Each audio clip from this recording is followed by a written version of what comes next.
আসসালামু আলাইকুম রহমতুল্লাহ। কেমন আছো তোমরা সবাই? আশা করছি মহান আল্লাহর অশেষ রহমতে বেশ ভালো আছো। আলহামদুলিল্লাহ, আমিও বেশ ভালো আছি। এনিওয়ে, আজকে আমরা একটু দেরি করে ফেলেছি, মানে এখানে আমার কোনো হাত নেই। পরিস্থিতি অনুকূলে না থাকলে অনেক সময় এগুলো হয়ে যায়। তারপরেও এগুলো নিয়ে আমাদের পথ চলতে হবে, কখনো হতাশ হওয়া যাবে না। শুরু করছি আমাদের আজকের খুবই গুরুত্বপূর্ণ একটি ক্লাস, যেখানে আমরা সিকোয়েন্স অফ টেন্স নিয়ে আলোচনা করব। তার সঙ্গে রাইট ফর্ম ভার্বও আলোচনা থাকবে। আজকে হয়তো বা দেরি করে শুরু করার ফলে একটু বিলম্বিত হতে পারে ক্লাসটা ওইদিকে, বাট মন খারাপ করা যাবে না। ক্লাসটা যদিও এমনিতে লম্বা, কিন্তু মন খারাপ করা যাবে না, কেমন? সো খাতা কলম নিয়ে রেডি হয়ে যাও, গুরুত্বপূর্ণ নোটসগুলো বা যেগুলো লাগবে সেগুলো নোট করে ফেলো। ক্লাসের শেষে অনেক কথা হবে। আর যারা নিরবিচ্ছিন্নভাবে লেগে আছো, একটা ক্লাস মিস করা, সামহাও দেরি হওয়া, এটা যে কত খারাপ লাগার বিষয়, যার হয় সেই জানে। আর এই কারণেই একটু বিলম্বিত হয়েছে তো কি হয়েছে, আমি চেয়েছি আলহামদুলিল্লাহ ক্লাসটা যেন অবশ্যই হয়, এবং ফাইনালি আমরা হাজির হতে পেরেছি। আল্লাহর কাছে লাখো শুক্রিয়া। তাহলে চলো আজকের আয়োজনটি শুরু করি। ক্লাস শুরু হয়ে যাওয়া মানে আর কোনো কথা বলা যাবে না। সো 100% কনসেন্ট্রেশন ক্লাসে দাও। So let's get started.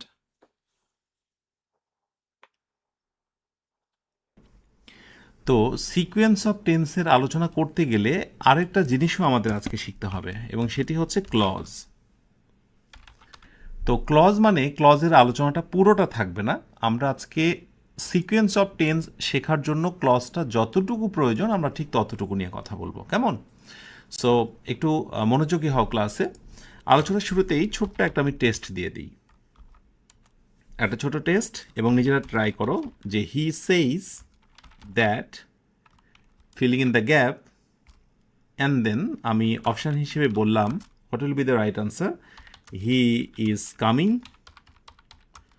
Option বিতে দিলাম হি ওয়াজ টায়ার্ড। নিজেরা ট্রাই করো যে সঠিক আনসার কোনটা হতে পারে। দ্রুত, একেবারে ঝড়ো গতিতে আনসারগুলো করতে হবে, কেমন? একটু দ্রুত।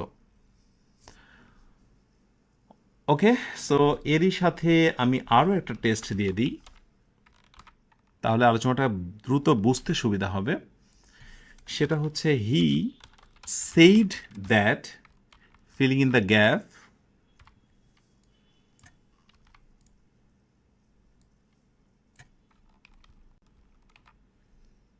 আচ্ছা ফিলিং ইন দ্য গ্যাপটা দুই রকম লাগছে, দ্যাটস ওয়াই একই রকম করি। আচ্ছা, হি সেইড দ্যাট অপশানে আমরা রাখছি প্রথমটায় হি ইজ কামিং, অপশান বিতে রাখবো হি ওয়াজ কামিং। প্রসঙ্গত বলি, যারা এই ক্লাসটিতে যুক্ত হয়েছ, এবং তোমরা মনেই রেখো যে যা শেখানো হচ্ছে, যা দেখছো, সবগুলোই মূলত প্রায়োগিক ইংলিশ। আই মিন কোনো না কোনো একটি সেগমেন্টে এগুলো তোমার লাগে, সেটা প্রতিযোগিতামূলক পরীক্ষা হতে পারে, admission test, free hand writing, spoken, প্রতিটা ক্ষেত্রে এই গ্রামারগুলোই ব্যবহার হয়। তাহলে হি সেইজ দ্যাট, একটা বিষয় লক্ষ্য করো, রাইট রাইট আনসারটা ফার্স্টে আমি বলে দিই, হি ইজ কামিং এটাও রাইট উত্তর, এবং প্রক্ষান্তরে হি ওয়াজ টায়ার্ড, সে ক্লান্ত ছিল, এটাও হচ্ছে রাইট। হি সেইজ দ্যাট, সে বলে যে সে আসছে অথবা সে ক্লান্ত ছিল। ওকে, তো কি এমন রিজন যে এখানে দুইটা আনসারই রাইট হলো? আবার নিচের বাক্যটা খেয়াল করো, হি সেইড দ্যাট, এখানে অনলি একটা আনসার রাইট রয়েছে, এবং সেটা হচ্ছে হি ওয়াজ কামিং। এখানে বা কি এমন রিজন বা কারণ রয়েছে যে শুধুমাত্র বি নাম্বারটা রাইট হলো? তাহলে এখানে ছোট্ট করে একটা জিনিস জেনে রাখো, অন্য যে বাক্যটা রয়েছে সেইটার এক বিশেষ নিয়মের কারণেই মূলত পরবর্তীতে টেন্স নির্ধারণ হয়েছে। এই পাঁচটা প্রেজেন্ট টেন্স, এবং সেই জন্য পরের অংশটা হয়েছে প্রেজেন্ট টেন্স অথবা পাস্ট টেন্স। শুধু তাই না, যদি কোনোভাবে এই বাক্যটা এভাবেও থাকতো, একটু খেয়াল করে দেখো, যদি আমি বলতাম যে he will say, he will say, এবং দ্যাট দিয়ে ফিলিং ইন দ্য গ্যাপ, তাহলে মনে রেখো তারও উত্তর কিন্তু এই দুইটাই হতো। দ্যাট মিন্স যদি এই অংশটা প্রেজেন্ট অথবা ফিউচার থাকে, এই অংশটা প্রেজেন্ট অথবা ফিউচার থাকে, তাহলে পরবর্তী অংশটা যে কোনো টেন্সে হতে পারে।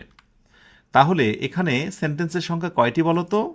আমি যদি এইভাবে লিখি এবার, he says that he is coming. কয়টা সেন্টেন্স বলো তো? দুইটা সেন্টেন্স, দুইটা বাক্য। এই হচ্ছে একটা বাক্য, দ্যাট থেকে শুরু করে এই হচ্ছে একটা বাক্য। বাক্যের সংখ্যা কয়টা? দুইটা। আমরা যখন টেন্স শিখেছিলাম সেখানে কিন্তু একটা বাক্য নিয়ে কথা বলেছি আমরা, কিন্তু এখানে বাক্যের সংখ্যা কয়টা? টেন্সের সংখ্যা দুইটা। এইটাই হচ্ছে সিকোয়েন্স অফ টেন্স, অর্থাৎ যেখানে টেন্স থাকবে দুইটা, tense plus tense is equal two আমাদের আলোচনার বিষয় আজকে, সেটির নাম হচ্ছে সিকোয়েন্স অফ টেন্স। সিকোয়েন্স মানে কি বলতো?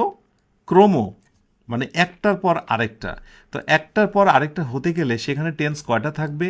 দুইটা থাকবে। এখন বিশেষ যে নিয়মে একটা অংশ দেখে, একটা টেন্স দেখে আরেকটা টেন্স নির্ণয় করতে হয়, অথবা বিশেষ যে নিয়মে একটা ক্লজ দেখে, প্রিন্সিপাল ক্লজ দেখে পরবর্তী আরেকটি ক্লজ, সাবঅর্ডিনেট ক্লজ নির্ণয় করতে হয়, তার নাম হলো সিকোয়েন্স অফ টেন্স।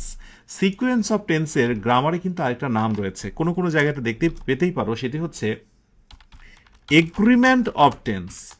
অর্থাৎ টেন্সের সঙ্গে টেন্সের এগ্রিমেন্ট বা চুক্তি, কোন টেন্স কাকে সাপোর্ট করে, সেই নিয়মটাই আমি তোমাদেরকে শেখাবো।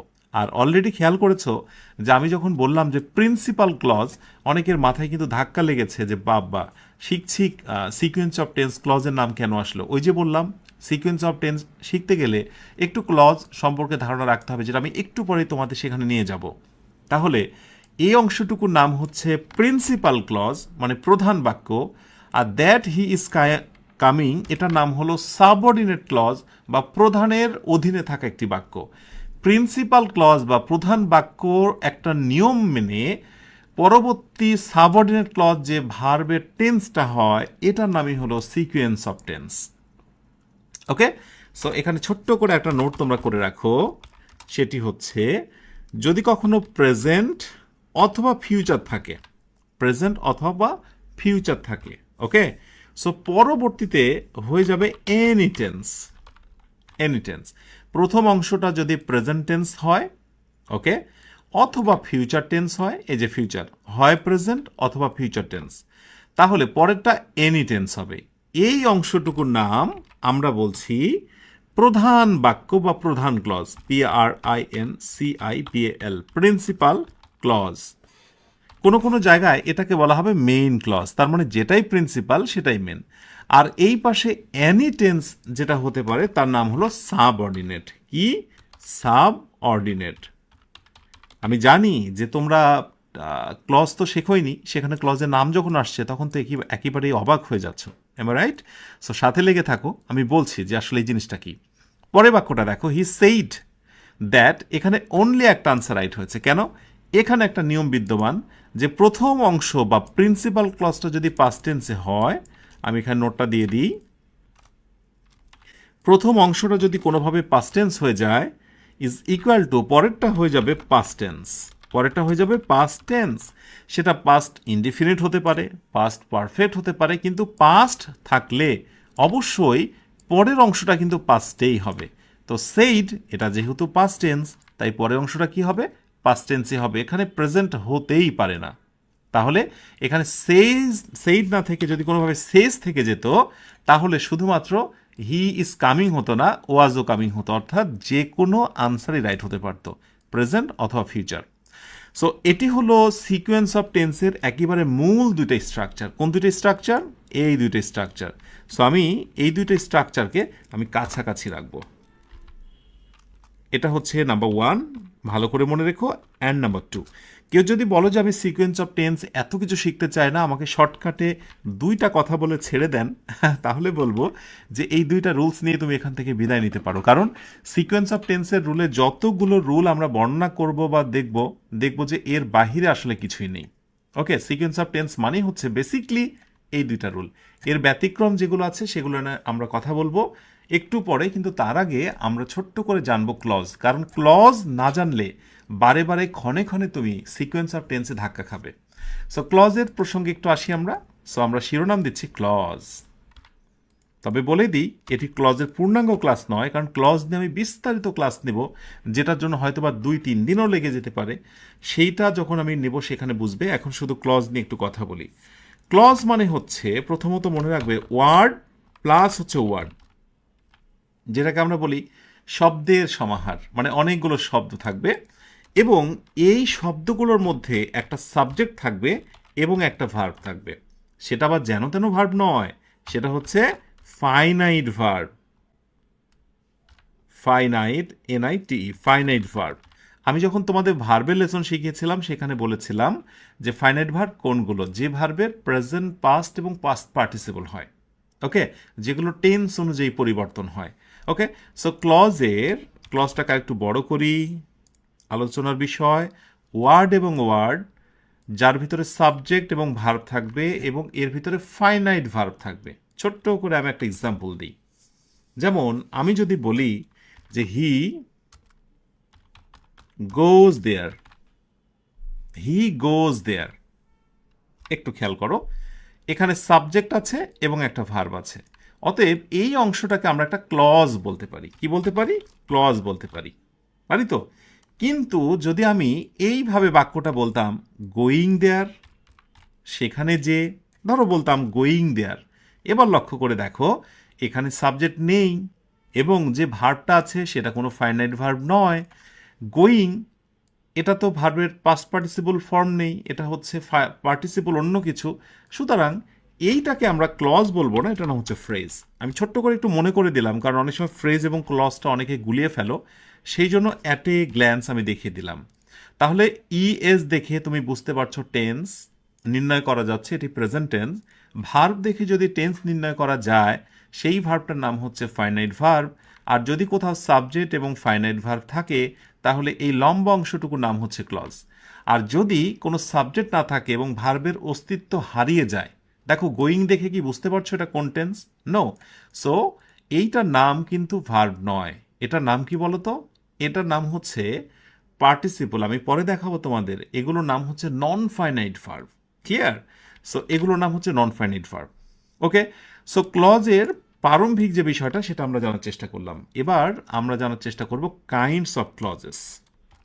কাইন্ডস অফ ক্লজেস, অর্থাৎ ক্লজ কত প্রকার। মনোযোগী হও, ভেরি ভেরি ইম্পর্টেন্ট একটি ডিসকাশন। ক্লজ আসলে কত প্রকার? ক্লজের প্রকার আলোচনা করার পূর্বে আমি একটা ছোট্ট এক্সাম্পল দিই তোমাদের। যেমন আমি ধরো বললাম যে হি said that he was tired, TIRED, tired। যে বাক্যটি আমি দিয়েছিলাম, নজর রেখো, he said that he was tired। আমি যদি এখান থেকে শুরু করে সবটুকুতে আন্ডারলাইন করি অথবা তোমাকে জিজ্ঞাসা করি যে বলো তো এটার নাম কি, কেউ কি বলতে পারবে? এইটা একটা অংশ, এইটা একটা অংশ, এইখানে কয়টা অংশ বলো তো? দুইটা অংশ। একটা লম্বা যখন বাক্য হয় এবং তার যখন দুইটা অংশ হয়ে যায়, তখন প্রথম যে অংশটা থাকে যার ভিতরে কোনো চিহ্ন থাকে না, মনে রেখো কিছু চিহ্ন থাকবে না, টিল, আনটিল, দো, অলদো, ইফ, এইসব ছোট ছোট কিছু বৈশিষ্ট্য থাকবে না, যেগুলোকে বলা হয় ক্লজ মার্কার। কি বলা হয়? Clause marker. অর্থাৎ যে বাক্যের মাঝে কোনো ক্লজ মার্কার থাকবে না সেটার নাম হচ্ছে প্রিন্সিপাল বা main clause.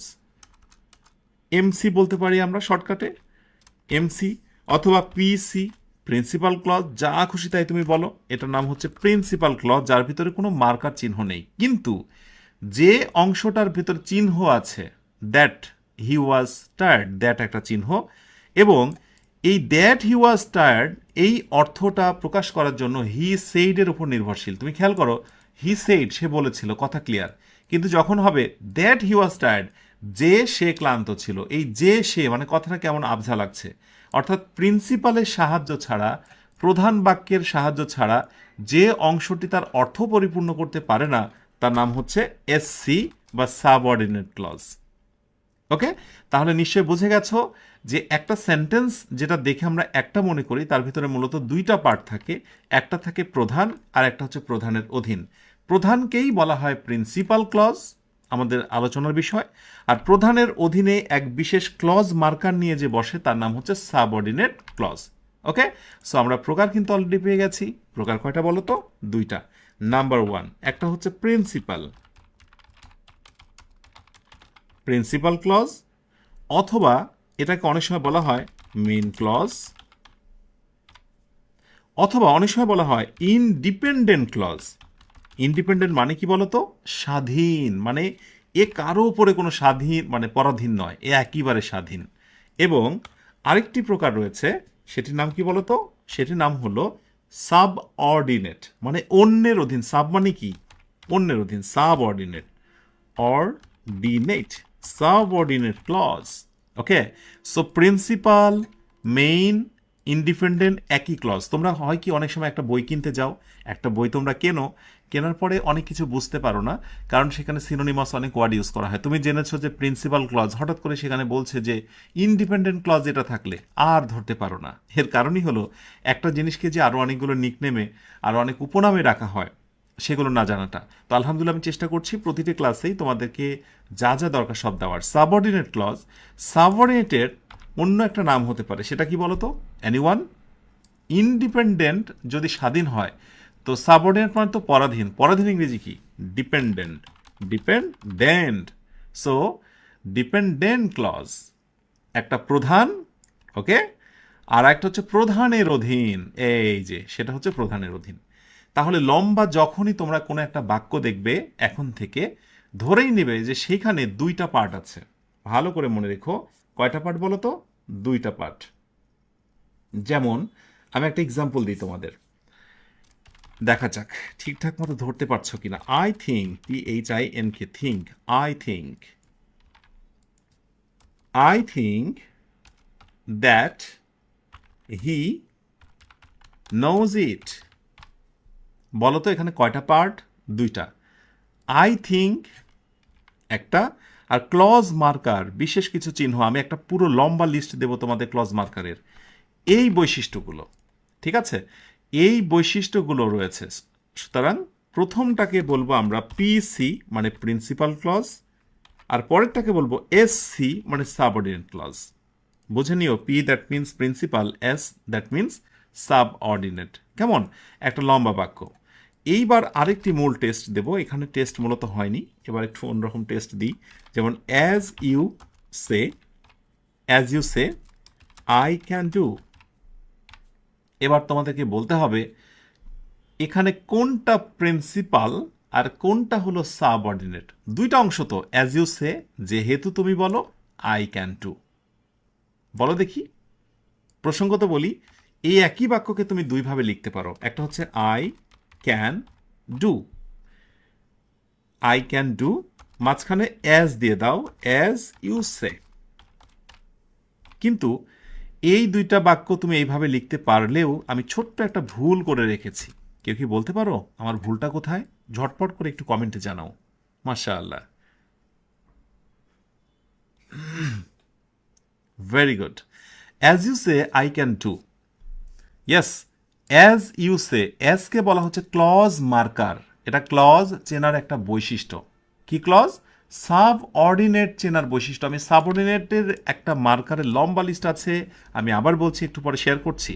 So as you সে, এইটুকুর নাম হচ্ছে সাবঅর্ডিনেট। আই ক্যান ডু, এটার নাম হচ্ছে প্রিন্সিপাল। তার মানে সর্বদা যে প্রিন্সিপালই শুরুতে বসবে এর কোনো মানে নেই। প্রিন্সিপাল ক্লজ বা প্রিন্সিপাল বাক্য শেষেও বসতে পারে।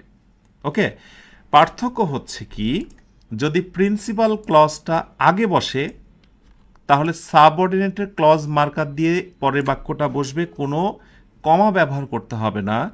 কিন্তু যদি সাবঅর্ডিনেটের কোনো মার্কার শুরুতে বসে বাক্যটা বসে, এরপরে তোমাকে কমা বসাতেই হবে।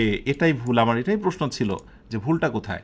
সো অ্যাজ ইউ সে একটি কমা দিতে হবে, আর তারপরে আই ক্যান ডু।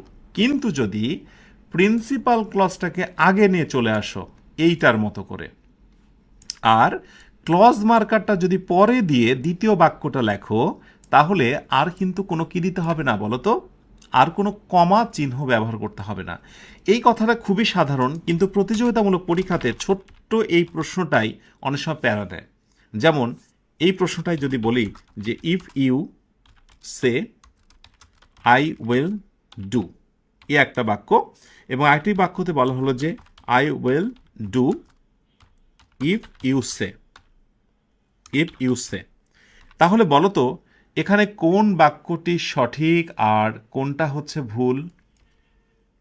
বলা হলো choose the correct answer, choose the correct answer, অর্থাৎ সঠিক আনসারটি খুঁজে বের করো। এই জায়গাটায় তেমন কোনো বৃহৎ ভুল নেই, শুধু কমা সেমিকোলনেরই একটি ভুল। যেমন ইফ, এটি হচ্ছে একটা ক্লজ মার্কার, একটা চিহ্ন, সাবঅর্ডিনেটের মার্কার। অনেকে তো বিরক্ত হচ্ছে, স্যার সাবঅর্ডিনেটের মার্কারটাই দেন তো, কতগুলো চিহ্ন আছে একটু দেখি, আমি দেখাবো। সো চিহ্ন যখনই শুরুতে বসবে, ওকে, এরপরে অবশ্যই তোমাকে এটি কমা দিতে হতো, আমি কমা দিইনি, অতএব এই বাক্যটা হচ্ছে রং। আর আমি যদি মাঝখানে ব্যবহার করি I will do if you say, মাঝখানে ব্যবহার করলে আমার কোনো কমা সেমিকলন রাখবে না, সেই দিক থেকে it's right answer. Clear? So ছোট ছোট এই জিনিসগুলো তোমাকে জানতে হবে, and this is called basic. অনেকে প্রশ্ন করে বেসিক আবার কি? এগুলোই বেসিক বাবা, এগুলোই তোমাকে বড় প্যারা দেয়। তাহলে আমরা রয়েছি যে একটা লম্বা বাক্যের ভিতরে দুইটা পার্ট থাকে, একটার নাম হচ্ছে প্রিন্সিপাল এবং আরেকটির নাম হলো সাবঅর্ডিনেট।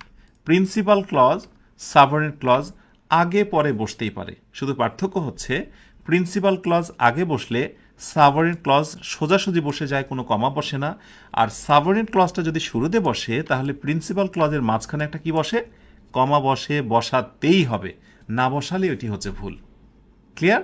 আচ্ছা, এখন আমি যদি সাবঅর্ডিনেট ক্লজের একটা লম্বা বৈশিষ্ট্য দিয়ে দিই এবং তোমাদেরকে বলি যে এগুলো ক্লাসটা শেষ করে মুখস্থ করে ফেলবে। যারা পেইড ব্যাচে আছো আমি তো তাদেরকে চমৎকারভাবে দিয়ে দেব। দেখো আমি দিয়েই দিয়েছি list of subordinate clause marker.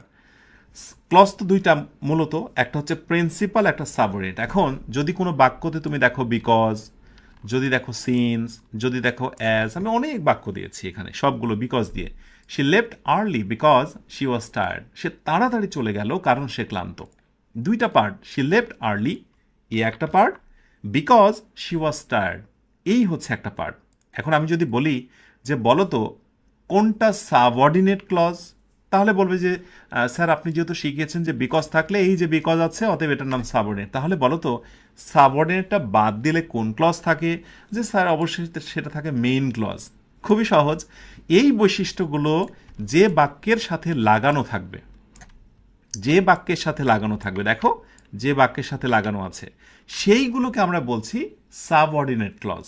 শুধু আমি এখানে একটা চমৎকার জিনিস যুক্ত করেছি যে বিকজ, সিন্স, অ্যাজ কোন সব ক্ষেত্রে ব্যবহার হয়, এগুলো দ্বারা কজ অ্যান্ড ইফেক্ট, একটা কারণ প্রকাশ করা হয়। বুঝতে পেরেছ? যে সিন্স ইট ওয়াজ রেইনিং, যেহেতু বৃষ্টি হচ্ছিল, এটা একটা কারণ। এর ফলটা কি? উই স্টেড ইনডোর, আমরা ঘরের ভেতরেই থাকলাম, এটা একটা ফল। ঠিক আছে, কজ অ্যান্ড ইফেক্ট। তেমনি টাইম সংক্রান্ত যে তোমার ক্লজ মার্কার আছে সাবঅর্ডিনেটের, when, while, as soon as, ক্লাসটি শেষ করে মুখস্থ করবে, আফটার, এই বৈশিষ্ট্যগুলো যদি কোথাও দেখতে পাও রে বাবা, তাহলে আর কোনো কথা নেই, এগুলোর নাম কি বলবে? এগুলোর নাম বলবে সাবঅর্ডিনেট ক্লজ। আমি একবার করে সবাইকে দেখিয়ে দিই। হ্যাঁ, অলদো ক্লাসটি শেষ করলেই পিডিএফটা তোমরা পেয়ে যাবে, তোমরা যারা পেইড ব্যাচে রয়েছে। কেমন? পারপাস কোনগুলো? So that, in order that, comparison, then দ্বারা তুলনা করা হয়, as dot dot as, where, এই বৈশিষ্ট্যগুলোই তোমাকে বলে দেবে যে সেই সেন্টেন্সটা আসলে কী ধরনের sentence. As if, as though, who, home, right? So যদি ইংরেজি শিখতে চাও এবং আর কখনো ইংরেজি নিয়ে প্যারাই পড়তে না চাও, ক্লাসটি শেষ করবে এই শীটটায় যা রয়েছে তা পড়তে কখনোই ভুল করো না। এবার তোমাকে দেখায় যে এগুলো যদি না জানো, বারে বারে ক্ষণে ক্ষণে তুমি কিভাবে বাধাপ্রাপ্ত হবে। আচ্ছা, ধরা যাক এই বাক্যটা দিয়েই একটা টেস্ট আসলো। ওকে, একটু খেয়াল করো, আমি এই বাক্যটা দিয়ে তোমাকে একটি টেস্ট দিচ্ছি। Since it was raining we stayed indoor. এখন আমি বাক্যটাকে উপরে রাখলাম, টেনে নিলাম, উই স্টেইড ইনডোর, আন্ডারলাইন করলাম এবং অপশান হিসেবে বললাম যে বলো তো বাছাধন আন্ডারলাইন করা এই অংশটুকুর নাম কি? Option A principal clause. Okay, so তোমরা সারা জীবন খালি বাক্য বাক্য বলতে, কিন্তু না, বাক্যের সেন্টেন্সের আরেকটা ভালো নাম রয়েছে, সেটা হচ্ছে ক্লজ। ক্লজের একটা বৈশিষ্ট্য আছে, সেটা জেনেছো। তার মানে একটা সেন্টেন্সকে আমরা একটা ক্লজ বলতেই পারি। তাহলে প্রিন্সিপাল ক্লজ, অ্যান্ড অপশন বিতে বলা হচ্ছে সাবঅর্ডিনেট ক্লজ অর ডিনেট ক্লজ। বেশি দিন না, তুমি যে পরীক্ষায় দিতে যাও প্রতিযোগিতামূলক, দেখবে এইরকমই একটা প্রশ্ন তোমাকে করে বসেছে। আবার ধরো আরেকটি প্রশ্ন তোমাকে করলো, জাস্ট শুধুমাত্র কি করলো জানো, শুধুমাত্র, আচ্ছা আমি এইটা রেড কেন করেছি, আমি আর এটা ব্ল্যাক করা উচিত, কেমন? এইবার আন্ডারলাইনের জায়গাটা চেঞ্জ করে বলে দিল যে বাছাধন, এইবার আন্ডারলাইন করলাম হচ্ছে এই জায়গাটায়। বলো দেখি what will be the right answer. ঝটপট করে আত্মবিশ্বাস নিয়ে আনসারটা দাও। ওকে, সো যেহেতু এই বৈশিষ্ট্য জায়গাতে আন্ডারলাইন করা হয়নি, অন্য বাক্যটাই করা হয়েছে। অন্যটা মানেই প্রিন্সিপাল, অন্যটা মানেই হচ্ছে প্রধান, অন্যটা মানেই প্রধান।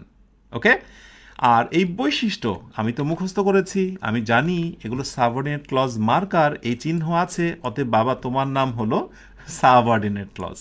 ক্লিয়ার? এই একটা আত্মবিশ্বাস। এখন তোমরা মোটামুটি ক্লজের কিন্তু একটা বেসিক জিনিস তোমরা জেনে গেছো, যেই হচ্ছে ক্লজ। এখন আমরা আজকের যে জিনিসটা শিখছি, সিকোয়েন্স অফ টেন্স, এই প্রিন্সিপাল ক্লজের উপর নির্ভর করেই সাবঅর্ডিনেট ক্লজ হবে বা হয় ইংরেজি গ্রামারে। প্রিন্সিপাল ক্লজের কারণেই সাবঅর্ডিনেট ক্লজের যে টেন্সের পরিবর্তনটা আজকে আমরা শিখছি বা শিখব, বা যে নিয়ম ইংরেজিতে রয়েছে, তারই নামই হলো সিকোয়েন্স অফ টেন্স। কি মনে থাকবে? তার নাম হলো সিকোয়েন্স অফ টেন্স। ওকে, ব্যাস এই হচ্ছে ব্যাপার। এখন তোমাদের আরেকটা স্পেশাল নোট দিয়ে দিই, যেহেতু তোমরা ক্লজ দেখছো, দ্যাট মিনস আমার মনে হয় যে ক্লজের আরেকটা যে অ্যাডিশনাল একটা প্রকার আছে, সেটি তোমাদের বলা দরকার। সেটি হলো, যদি তোমরা কখনো কোঅর্ডিনেট কনজাংশন, পার্টস অফ স্পিচের একটা প্রকার, যদি এটা শেষের অংশ, কিন্তু আগে তোমাকে জানতে হবে ইংরেজিতে কিছু কোঅর্ডিনেট কনজাংশন রয়েছে। কোঅর্ডিনেট, কো মানে কি? সমঝোতা করা, হ্যাঁ, দুইটাকে একসাথে করা। এই দুইটাকে একসাথে করার জন্য ইংরেজিতে কিছু কোঅর্ডিনেট কনজাংশন রয়েছে। যেমন ধরো আমি বলবো হচ্ছে, সেগুলোকে মজা করে ইংরেজিতে অ্যাক্রোনিমে ডাকা হয় ফ্যান্স বয়েজ। একটু মনে রেখো, ফ্যান্স বয়েজ। এখন এগুলো মনে রাখার জন্য এফ এ হচ্ছে ফর, এতে হচ্ছে অ্যান্ড, এন এ হচ্ছে nor, S A so, B A but, মনে রাখা কঠিন, এই জন্য দিলাম way, O for or, Y হচ্ছে ইয়েট, ফ্যান্স বয়, আর এটা লাগবে না। হ্যাঁ, 1 2 3 4 5 6 7, হ্যাঁ এই 7টা। এই হচ্ছে ফ্যান্স বয়, আদর করে বলা হয়। এই শব্দগুলোর নাম হচ্ছে কোঅর্ডিনেট কনজাংশন। Coordinate conjunction. যদি এমন তোমরা কোনো বাক্য দেখো, দেখো না, যেমন he is poor but he is honest. যদিও তোমরা এই বাক্যটা এভাবে দেখো না, তোমরা দেখো যে he is poor but honest. আসলে এই দুইটা বাক্যের মধ্যে পার্থক্য নেই, একই কথা আমরা এটা বলি। তার কারণ হচ্ছে এই যে মাঝখানে যদি তোমরা কখনো এইসব কোঅর্ডিনেট কনজাংশনের কোনো একটা দেখতে পাও, কি পেয়েছ? বাট। যদি তোমরা এরকম কোঅর্ডিনেট কনজাংশনে কোনো একটা দেখতে পাও, তাহলে ইংরেজিতে একটা নিয়ম আছে। সেই নিয়মটা হলো, এই বৈশিষ্ট্যগুলো যদি কোনো বাক্যতে থাকে, তাহলে আগে এবং পরে যদি সমজাতীয় সাবজেক্ট ভার্ব হয়, তাহলে দ্বিতীয় সাবজেক্ট ভার্ব দিতে হয় না, শুধু প্রথমটা থাকে। এই জন্য he is poor but he is এটুকু অমিটেড, অনেস্টটা দিতে হয়। তাহলে কোঅর্ডিনেট এই কনজাংশনগুলো মনে রাখা জরুরি। যদি কোঅর্ডিনেট কনজাংশন কোথাও দেখতে পাও এবং এগুলো দিয়ে যে বাক্য গঠিত হয়, কোঅর্ডিনেট কনজাংশন যোগে যে সেন্টেন্স গঠিত হয়, আমি আরেকটা নোট দিচ্ছি, তার নামই হচ্ছে কোঅর্ডিনেট ক্লজ। কোঅর্ডিনেট ক্লজ তার মানে কোঅর্ডিনেট কনজাংশন মুখস্থ করা মানেই সেটি হচ্ছে কোঅর্ডিনেট ক্লজ। এখন কোঅর্ডিনেট ক্লজে অনেক সময় প্রশ্ন করা হয়, প্রশ্নটা একটু ভালো করে দেখো কি ধরনের প্রশ্ন করা হয়। যেমন প্রশ্ন করা হচ্ছে, he spent some days with me and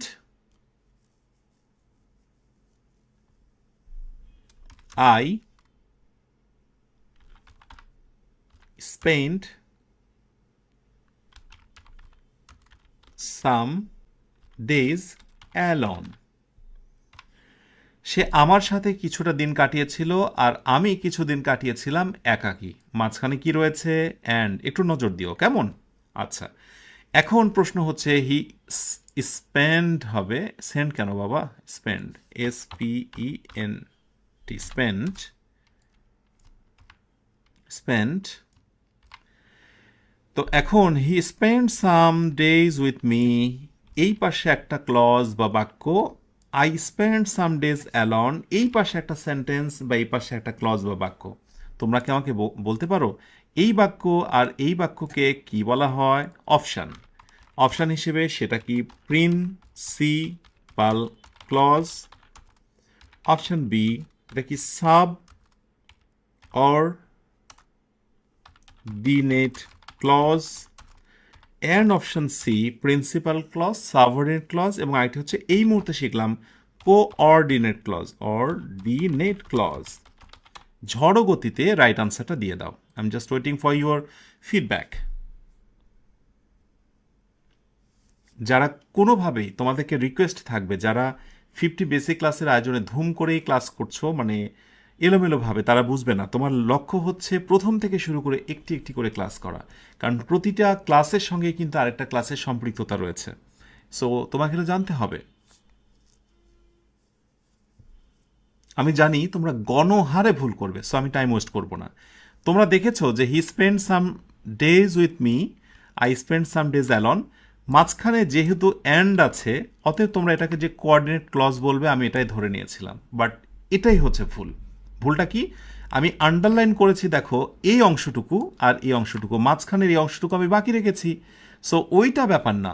এইটা, এই বাক্যটাকে যদি আমি আলাদা করি, খেয়াল করো, বাক্যটা তার পরিপূর্ণ অর্থ দিতে সক্ষম।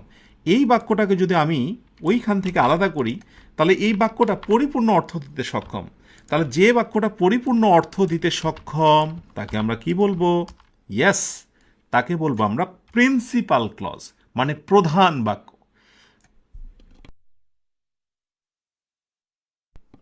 তাকে আমরা কি বলবো? প্রধান বাক্য। তার মানে এটাও প্রধান বাক্য, এটাও প্রধান বাক্য, এটাও প্রিন্সিপাল ক্লজ, এটাও প্রিন্সিপাল ক্লজ। সুতরাং একটা ছোট্ট শর্টকাট মনে রেখো, PC that means principal clause. ছোট্ট শর্টকাট মনে রেখো, PC that means principal clause, plus মাঝখানে কোঅর্ডিনেট কনজাংশন, মানে আমি লিখবো সিও, কোঅর্ডিনেট কনজাংশন, সিসি। হ্যাঁ, রাইট, সিসি মানে কোঅর্ডিনেট কনজাংশন, বা ওই যে এইগুলো ফ্যান্স বয়। তারপরে আর একটা পিসি, মানে সবার শেষে পিসি বা কি বলতো, প্রিন্সিপাল ক্লজ। তো যদি সামনে প্রিন্সিপাল ক্লজ, পেছনে প্রিন্সিপাল ক্লজ, আর মাঝখানে অ্যান্ড বাট অর এই কোঅর্ডিনেট কনজাংশন থাকে, তাহলে এই সবটুকুর নাম হচ্ছে কোঅর্ডিনেট ক্লজ। কবে বুঝবে তুমি? আন্ডারলাইন ঠিক যেখানে, মূল ফোকাস থাকবে সেখানে। যে কোনো প্রতিযোগিতামূলক পরীক্ষায় এই কোশ্চিনটাই আমি একটু ঘুরিয়ে দিচ্ছি, খেয়াল করো, জাস্ট এই বাক্যটাই দিলাম, কিন্তু আমি আন্ডারলাইনটা এখান থেকে শুরু করে সবটুকু দিয়ে বলবো যে এটা কি। প্রশ্ন এরকম করা হয়, ইটস এ বা অ্যান এরকম কিছু একটা বলা হয়, যে ইটস আ কি, এই অংশটুকুর নাম কি তাহলে বলো? ইয়েস, এইটুকুর নাম ইটস আ কোঅর্ডিনেট ক্লজ। এই ছোট্ট বিষয়গুলো না জানার কারণেই তোমরা আনসার ভুল করো, পরীক্ষার হল থেকে বের হয়ে এসে বলো ইস এটা বুঝিনি, অথবা কি বললেন বুঝি নাই। This is called basic. So তোমাকে এই বেসিকগুলো জানতে হবে। মোটামুটি আমরা ক্লজের কিন্তু একটা বেসিক জিনিস জেনে ফেলেছি। ঠিক আছে, ক্লজের কি জেনেছি, একটা বেসিক জিনিস। সো এখানে আমার মনে হয় আরেকটা বিষয় তোমাদের সঙ্গে শেয়ার করা দরকার, দেখি। ওকে, সো আমি একটি বাক্য দিচ্ছি তোমাদেরকে যে হি লাইকস রানিং, সে দৌড়াতে পছন্দ করে, then THN then I. Okay, so আমার প্রশ্ন হলো যে হি লাইকস রানিং, এইটাকে বলছি আমরা প্রিন্সিপাল, দেন আই, এইটুকু কি সাবঅর্ডিনেট হতে পারে? আমার প্রশ্ন।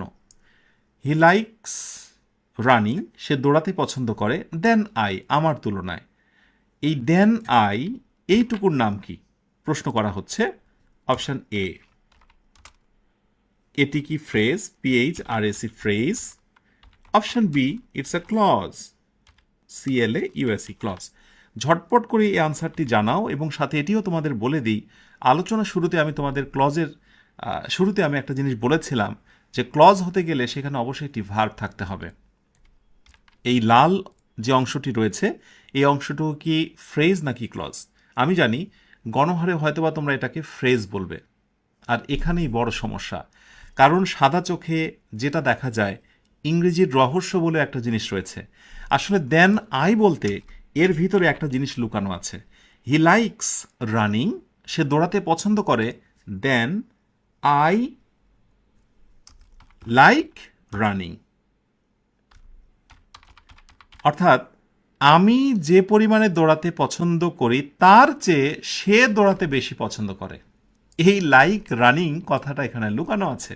কারণ যদি লুকানোই না হয় তাহলে এটা কিছুই হতে পারে না, কারণ তুমি এটাকে ফ্রেজ কি করে বলবে? দেন হলো ক্লজ মার্কার, চিহ্ন, ওটা তুমি বাদ দাও। যদি তুমি বাদ দিয়ে দাও এটা একটা জিনিস, তাহলে থাকলো শুধু আই। একটা শব্দ কি কখনো ফ্রেজ হতে পারে? না রে বাবা, তুমি এটাকে ফ্রেজ বলতেই পারো না। এখন এটা বিশেষ কায়দা কৌশলে ক্লজ হয়ে আছে, এবং কিছু অংশ কি হয়ে আছে, উজ্জ্ব হয়ে আছে বা লুকিয়ে আছে। এই ধরনের লুকিয়ে থাকা ক্লজগুলোকে ইংরেজিতে নাম দেওয়া হয়েছে হিডেন ক্লজ, যেটা বুঝে নিতে হয় গবেষণা করে। একটা সময় তুমি বুঝতে পারবে অনেক স্টাডি মাধ্যমে। এবং এটাকে আরেকটি নাম দেওয়া হয় এলিপ্টিক্যাল, ELLIPTICAL।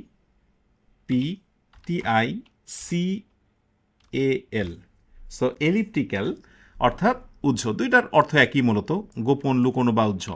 এই ধরনের ক্লজগুলো মাঝে মাঝে দু একটা দেখা যায়। ওকে, সো যারা ক্লজ বুঝে শুনে আনসার দিয়েছো একটু হাত তোলো দেখি ঝটপট করে। মাশাআল্লাহ, অনেকেই রাইট আনসার দিয়েছো। তাহলে আমরা কিন্তু ক্লজ মোটামুটি বুঝে গেছি। এখন আমাদের যেটি কাজ সেটি হলো একেবারে আমরা আমাদের মূল আলোচনা যেটি চলছে সেটি হলো কি বলতো, সিকোয়েন্স অফ টেন্স। আমরা একেবারে সিকোয়েন্স অফ টেন্সে যাব, সিকোয়েন্স অফ টেন্সে যাব। দেখা যাক সিকোয়েন্স অফ টেন্স, আশা করি আর তোমরা ভুল করবে না। সিকোয়েন্স অফ টেন্স, এবং আমি সিকোয়েন্স অফ টেন্সের বেলায় এখন যখন ক্লজের কথা বলবো শুনে চমকে উঠবে না, কেমন? ক্লজ মানে হচ্ছে দুইটা বাক্য, ক্লজ মানে হলো দুইটা বাক্য। আলোচনা চলছে সিকোয়েন্স অফ টেন্স, এবার মনোযোগী হও। সিকোয়েন্স অফ টেন্সের ক্ষেত্রে আমি যদি একটি কথা বলি যে he said that, he said that, he filling in the gap, TIRED, tired. Option A is, option B was, option C had been, option D WOULD, would be। একটু জানাও দেখি এইবার রাইট আনসার কোনটা দেবে। বলে দিই, এই লম্বা যে দুটি মানে বাক্যাংশ দেখছো তার দুটি পার্ট, একটি হচ্ছে প্রিন্সিপাল ক্লজ এবং আরেকটি হচ্ছে সাব অর্ডিনেট ক্লজ।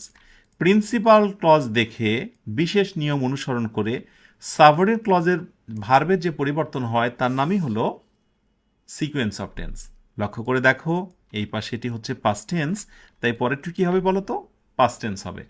যেইটাই হোক পাস্ট টেন্স হবে, কিন্তু কোনোভাবে প্রেজেন্ট হবে না। তার মানে আমি নিশ্চিত হি ইজ টায়ার্ড, ইজ কোনোভাবেই হবে না, হবে না, হবে না। So he was tired, right answer.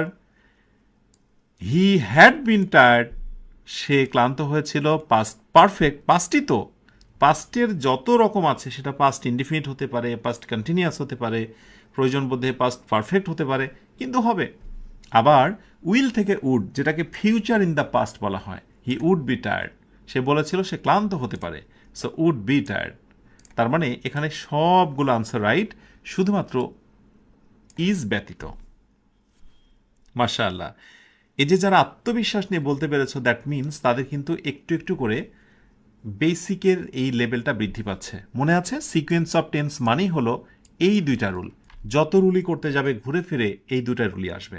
কিন্তু কিছু ক্ষেত্রে কিছু ব্যতিক্রম তো রয়েছেই, যেমন আমি এক্সেপশনটা একটু দিয়ে দিই, একটু মনে রেখো তোমরা, এই ব্যতিক্রমটাও অনেক সময় আসতে দেখা যায়। ওকে, সো এখানে আমরা যে ব্যতিক্রমটা দেব, he said that, he said that the earth filling in the gap, round, round. তো এখানে কি আমরা ইজ নেব নাকি হচ্ছে ওয়াজ নেব, এই জায়গাটায় কিন্তু কোনো মাতব্বরি করা যাবে না। কারণ তুমি এখানে পাস্ট টেন্স দেখতে পাচ্ছ, তুমি ভাবছো যে পরেরটা আমি পাস্ট টেন্স করে ছাড়বো, তাই তুমি দিবে সে বলেছিল যে পৃথিবী গোলাকার। তার মানে পৃথিবী গোলাকার, এটা কি চিরন্তন সত্য না? চিরন্তন সত্য বাক্যগুলোকে কিন্তু পাস্ট টেন্সে করতে পারবে না, অলওয়েজ তোমাকে প্রেজেন্ট টেন্সে করতে হবে। সো এখানে যে নোটটি খুবই গুরুত্বপূর্ণ, universal, universal truth, universal truth, অথবা কিছু শর্ত আছে যেগুলোকে জেনারেল ট্রুথ বলা হয়, GENERAL, general truth, TRUTH, truth. General truth যেগুলো আছে সেইগুলো হচ্ছে নো চেঞ্জ, জেনারেল ট্রুথ অথবা ইউনিভার্সাল ট্রুথ, সেগুলোর পরিবর্তন করা যায় না।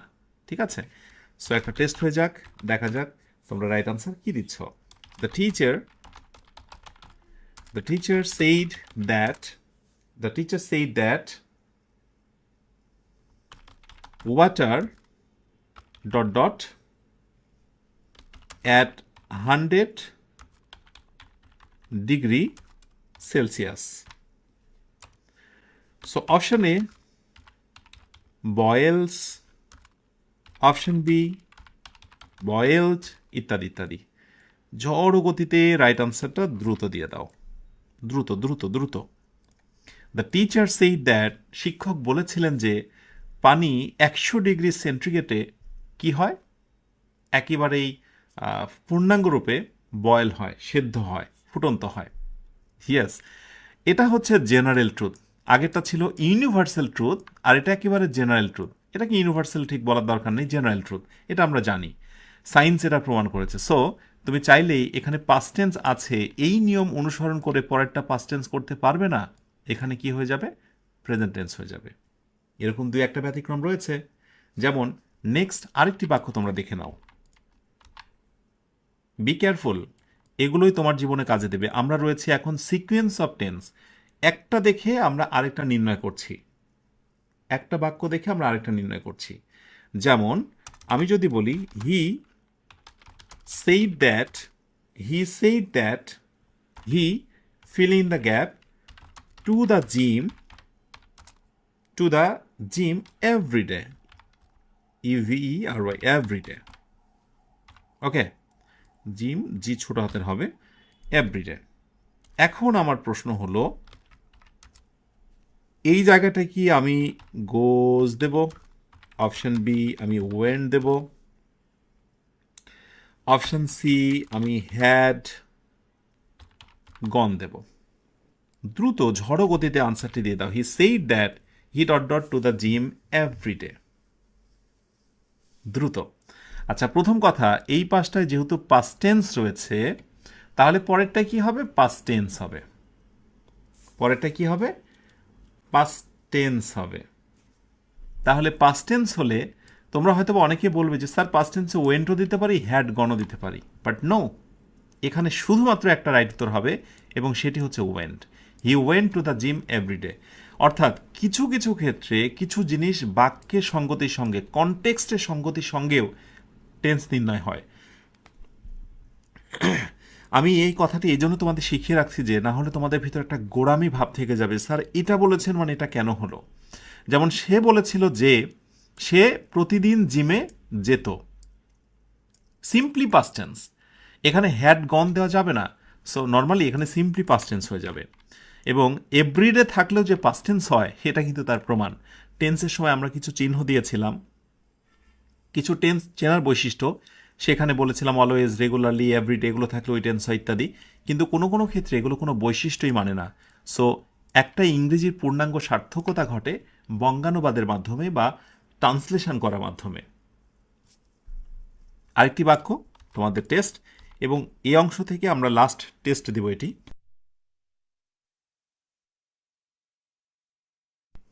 দেখা যাক যে তোমরা এই আনসারটি পারছো কিনা। আচ্ছা, ক্লজটাকে আমরা নিচে রাখছি, হি সেইড, আর সেডের মধ্যে থাকবো না, একটু অন্য কিছু দিই। He left early, he left early, BECAUSE, because filling in the gap. এই কোশ্চেন আনসার যদি কেউ দিতে পারো, আমি ধরে নেব যে হ্যাঁ, শুধু ক্লাসে মনোযোগী তোমার নেই, বরং তুমি ইংরেজিকে নতুন করে আবিষ্কার করা শিখছো। দেখা যাক। সো ধরো আমি বললাম যে he is not feeling well. আর একটি অপশানে দিলাম আমি যে সেম, শুধু পাস্ট টেন্স দেব, he was not feeling well. তোমাদের সময় শুরু হয়েছে। হি লেফট আর্লি বিকজ, দ্রুত।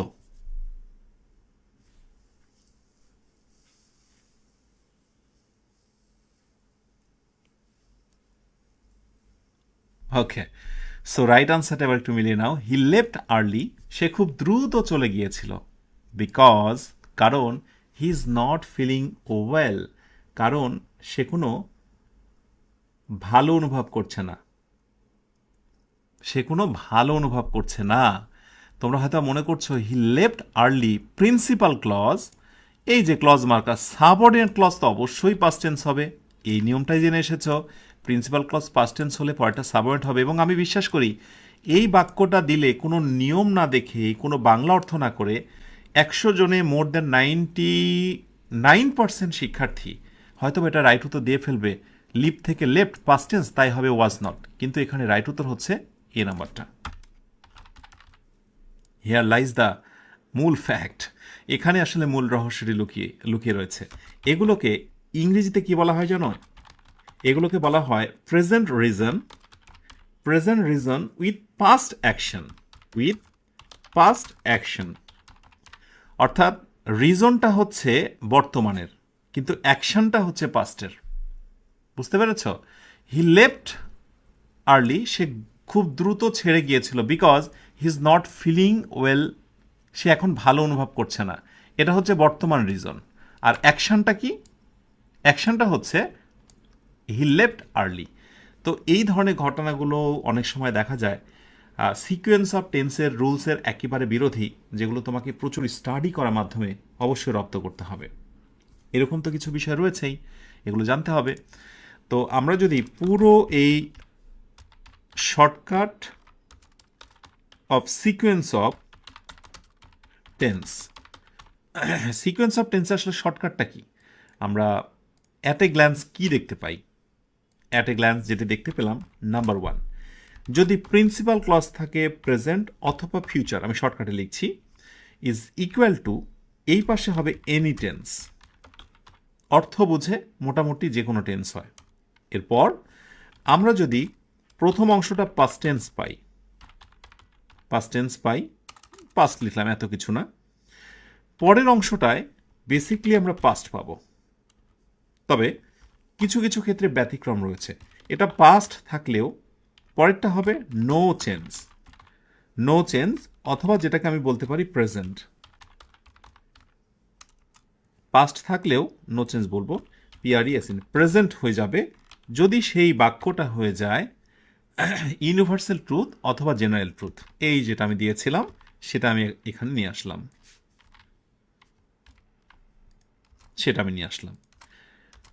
হাজার কথা বলতে পারি, কিন্তু মূলত সিকোয়েন্স অফ টেন্সের শর্টকাট হচ্ছে এই তিনটা।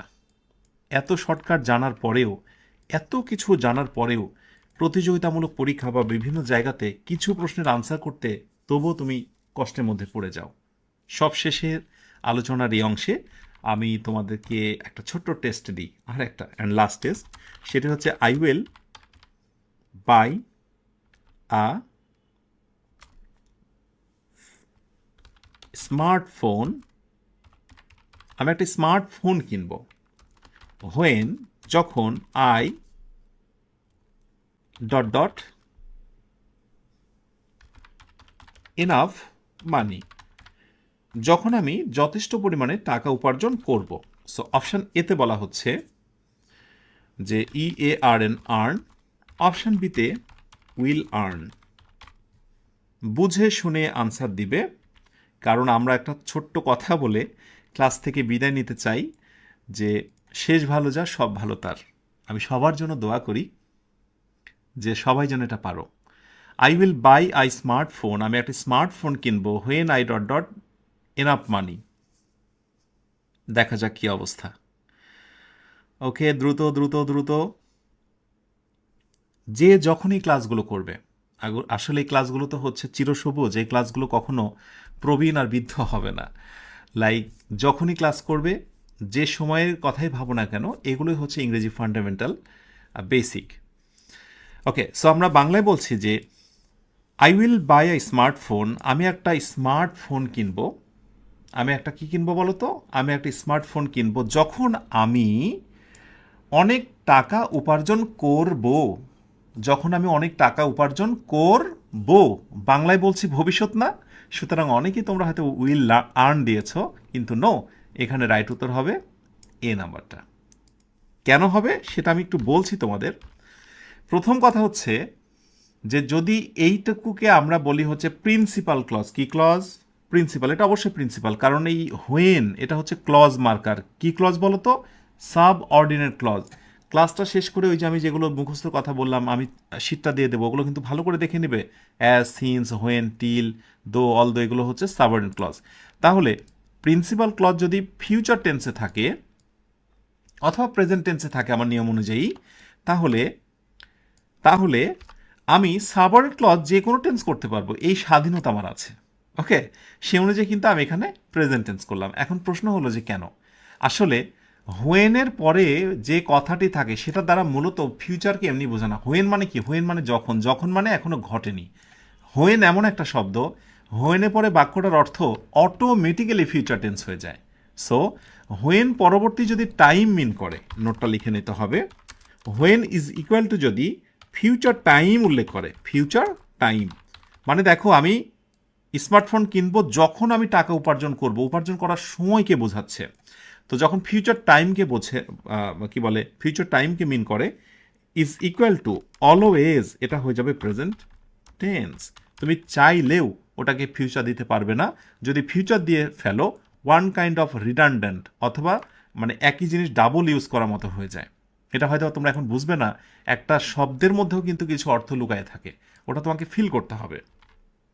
যেমন লেস্ট শব্দ ব্যবহার করলে পরে বাক্যটা তুমি না বলতে পারো না, নেগেটিভ করতে পারো না। আনটিল ব্যবহার করলে পরে বাক্যটা তুমি নট ইউজ করতে পারো না। তার মানে কিছু শব্দের মধ্যেই একটা না না ভাব রয়ে যায়, কিছু শব্দের মধ্যেই ভবিষ্যৎ ভবিষ্যৎ অর্থ থেকে যায়। আশা করি সঠিক আনসার তোমরা অনেকেই দিতে পেরেছ। এই হচ্ছে আজকের আলোচনা। পুরো এই সময়টা কিভাবে কাটিয়েছ, এনজয় করেছো কিনা, আর যারা যারা প্রথম থেকে আজ পর্যন্ত একেবারেই চুম্বুকের মতো লেগে আছো কমেন্টে জানাবে। আর যারা একটু বেয়ারা, যাদের মন মেজাজ ভালো থাকে না, মাঝে মাঝেই ছন্ন ছাড়া হয়ে যাও, ক্লাস করো একটু ভেঙে ভেঙে, অর্থাৎ আজ 10 নম্বর ক্লাস, কালকে 25, হঠাৎ করেই লাইভ কোনো একটি ক্লাস, তারাও একটু কমেন্টে জানাও। তোমাদের কমেন্টের দিকে নজর রেখে শেষ করব আজকের আয়োজনটি ইনশাআল্লাহ। পরবর্তী ক্লাসে তোমাদের সঙ্গে কথা হবে ইনশাআল্লাহ। সেই দিন হয়তো বা ক্লাস থাকবে right form of verb or subject verb agreement. আমরা রয়েছি পার্টস অফ স্পিচের মধ্যে। আমাদের টার্গেট পার্টস অফ স্পিচের সাথে রিলেট করে পুরো গ্রামারকে আমরা শেষ করব।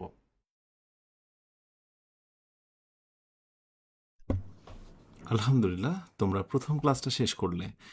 আচ্ছা, এরপরে জানো গুরুত্বপূর্ণ ক্লাস রয়েছে রাইট ফর্ম অফ ভার্ব। আজকের ক্লাসটা তোমাদেরকে হয়তো একটু বেশি ব্যথা দেবে, কারণ এমনিতেই ক্লাস আমরা দেরিতে শুরু করেছি। তবে দুঃখের কথা আরও একটা রয়েছে, সেটি হলো আজকের ক্লাসে অন্যের কমেন্টে রিপ্লাই করার জন্য একজনকে ব্লক দেওয়া হয়েছে।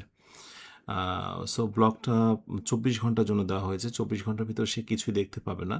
আমি তোমাদের এতবার বলি যে অন্যের কমেন্টে রিপ্লাই দিও না, তুমি শুধুমাত্র তোমাকে নিয়ে ব্যস্ত থাকো।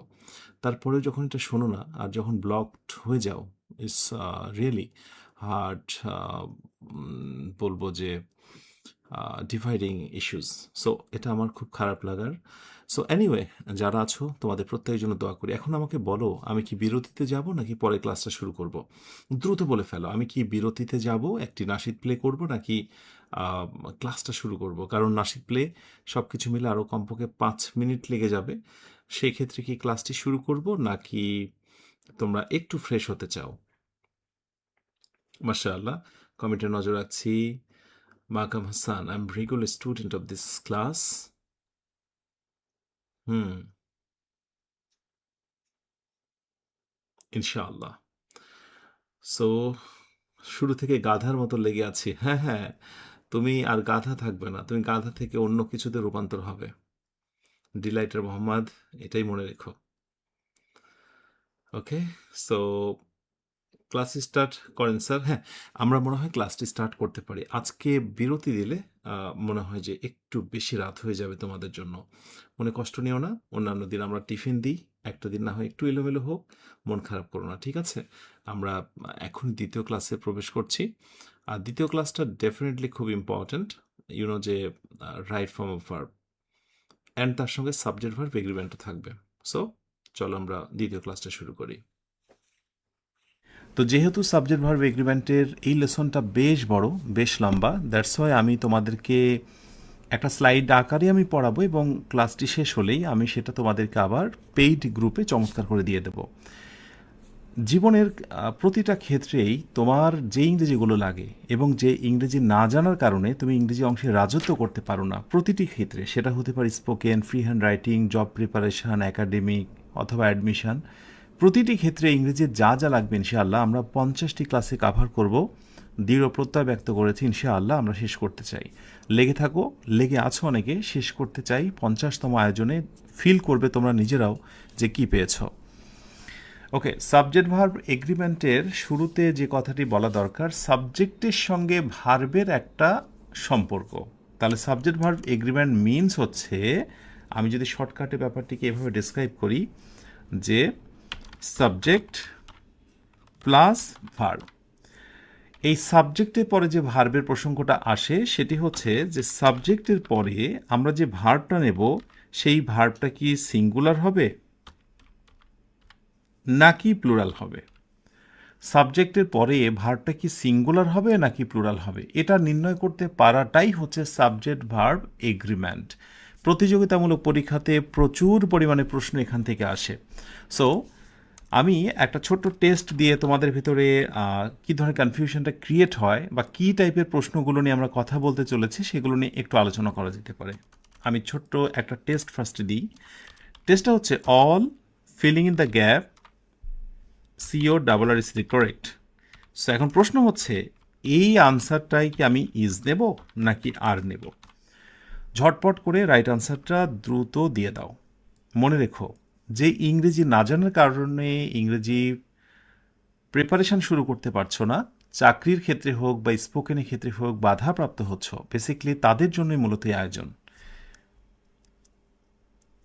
আচ্ছা, কারো কারো প্রশ্ন হচ্ছে ক্লাসগুলো লিস্ট আকারে দিলে, আসলে লিস্ট আকারে পেইড গ্রুপে পাওয়া যাবে। পেইড গ্রুপে ভর্তি কোর্স ফি একেবারে তোমাদের জন্য করা হয়েছে নামমাত্র। ক্লাসটি শেষ হলে অবশ্যই একটু নজর রেখো, কেমন? এই যে দেখো, অলরেডি তোমাদের ভিতরে কিন্তু কনফিউশন ক্রিয়েট হতে শুরু হয়েছে। দ্রুত অবশ্যই একটু নজর রেখো, কেমন?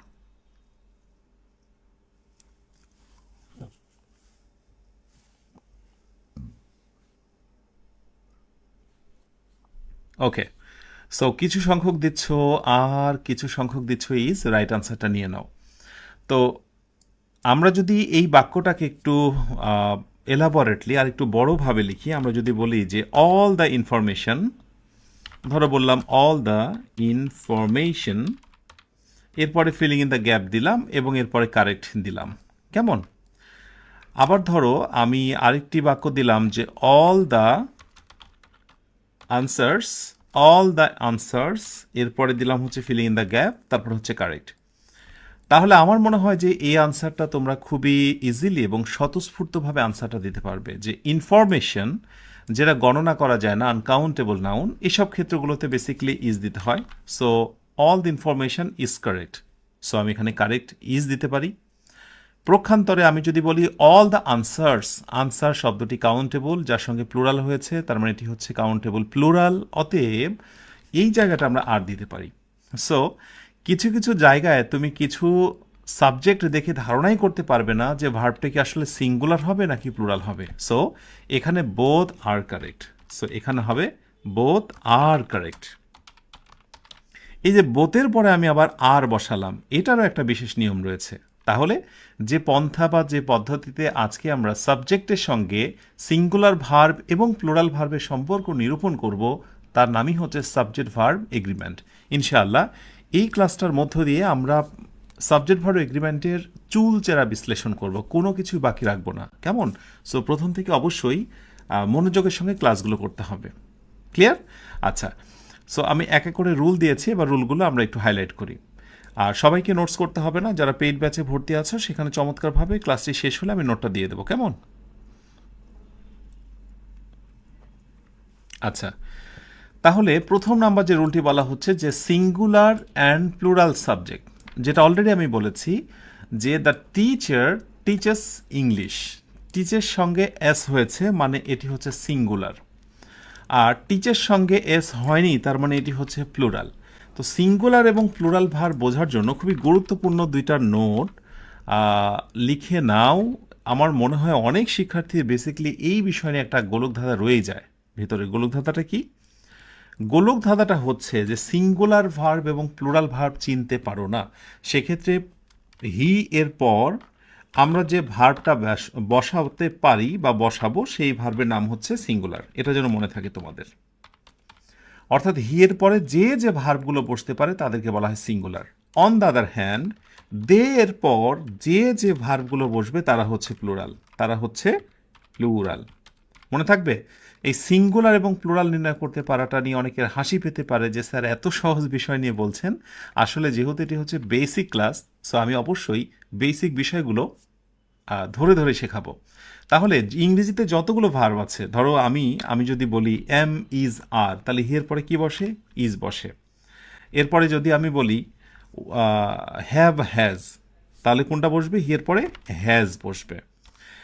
তারপরে যদি আমি বলি যে ওইদিকে যে আমি যদি বলি ডু ডাজ, তাহলে হিয়ের পরে কি বসে? ডাজ বসে, রাইট?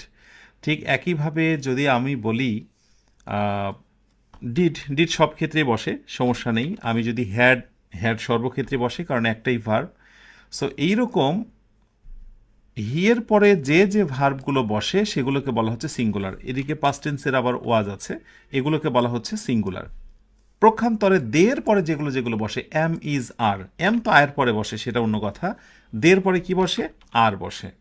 দের পরে হ্যাভ না হ্যাজ, অবশ্যই হ্যাভ। দের পর ডু না ডাজ, অবশ্যই হচ্ছে ডু। দের পরে হচ্ছে ডিড অবশ্যই, কারণ পাস্ট টেন্সের একটাই ভার্ব। এরপরে হ্যাড পাস্ট পারফেক্ট টেন্সের একটাই ভার্ব। ওয়াজ এবং ওয়ার অবশ্যই হচ্ছে ওয়ার।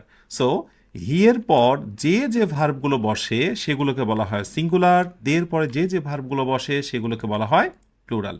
এই কথাটি মনে রেখো। তাহলে আমি যদি এখন একটা ছোট্ট টেস্ট দিই যে which one is singular verbs, which one is singular verb, নিচের কোনটি সিঙ্গুলার ভার্ব?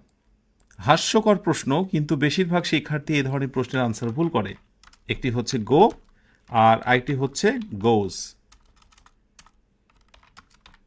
দেখো নিচ থেকে আনসার দেওয়ার চেষ্টা করো, নিচের কোন ভার্বটি সিঙ্গুলার। ওকে, সো সিঙ্গুলার হতে গেলে কি হতে হবে? হি দিয়ে প্রমাণ করতে হবে। হিয়ের পরে কি বসে? হি কি গো হয় না গোজ হয়? হ্যাঁ, হিয়ের পরে অবশ্যই গোজ হয়। সো অবশ্যই গোজটাকে আমরা বলছি সিঙ্গুলার। কিন্তু দ্বন্দ্বটা হয় এখান থেকে যে স্যার আমরা তো জানতাম এস বাই এস থাকলে প্লুরাল হয়, কিন্তু আপনি আজকে বলছেন যে এস বাই এস থাকলে সেটা সিঙ্গুলার হয়। মানে মাথাটা কেমন যেন আওলা গিয়েছে না? সো এই আওলা যাওয়ার পেছনে যে কারণটা, সেইটা হচ্ছে লাইক আমি তোমাদেরকে বলি, যেমন আমি আওলা, এই যে মানে কি বলে আওলা বা বাওলা হয়ে যাওয়ার পেছনে কারণ হলো যে তোমাদের মাথায় যে সমস্যাটা ঘুরপাক খায়, নাউনের সঙ্গে যখন এস বাই এস দাও সেটা হয়ে যায় হচ্ছে প্লুরাল।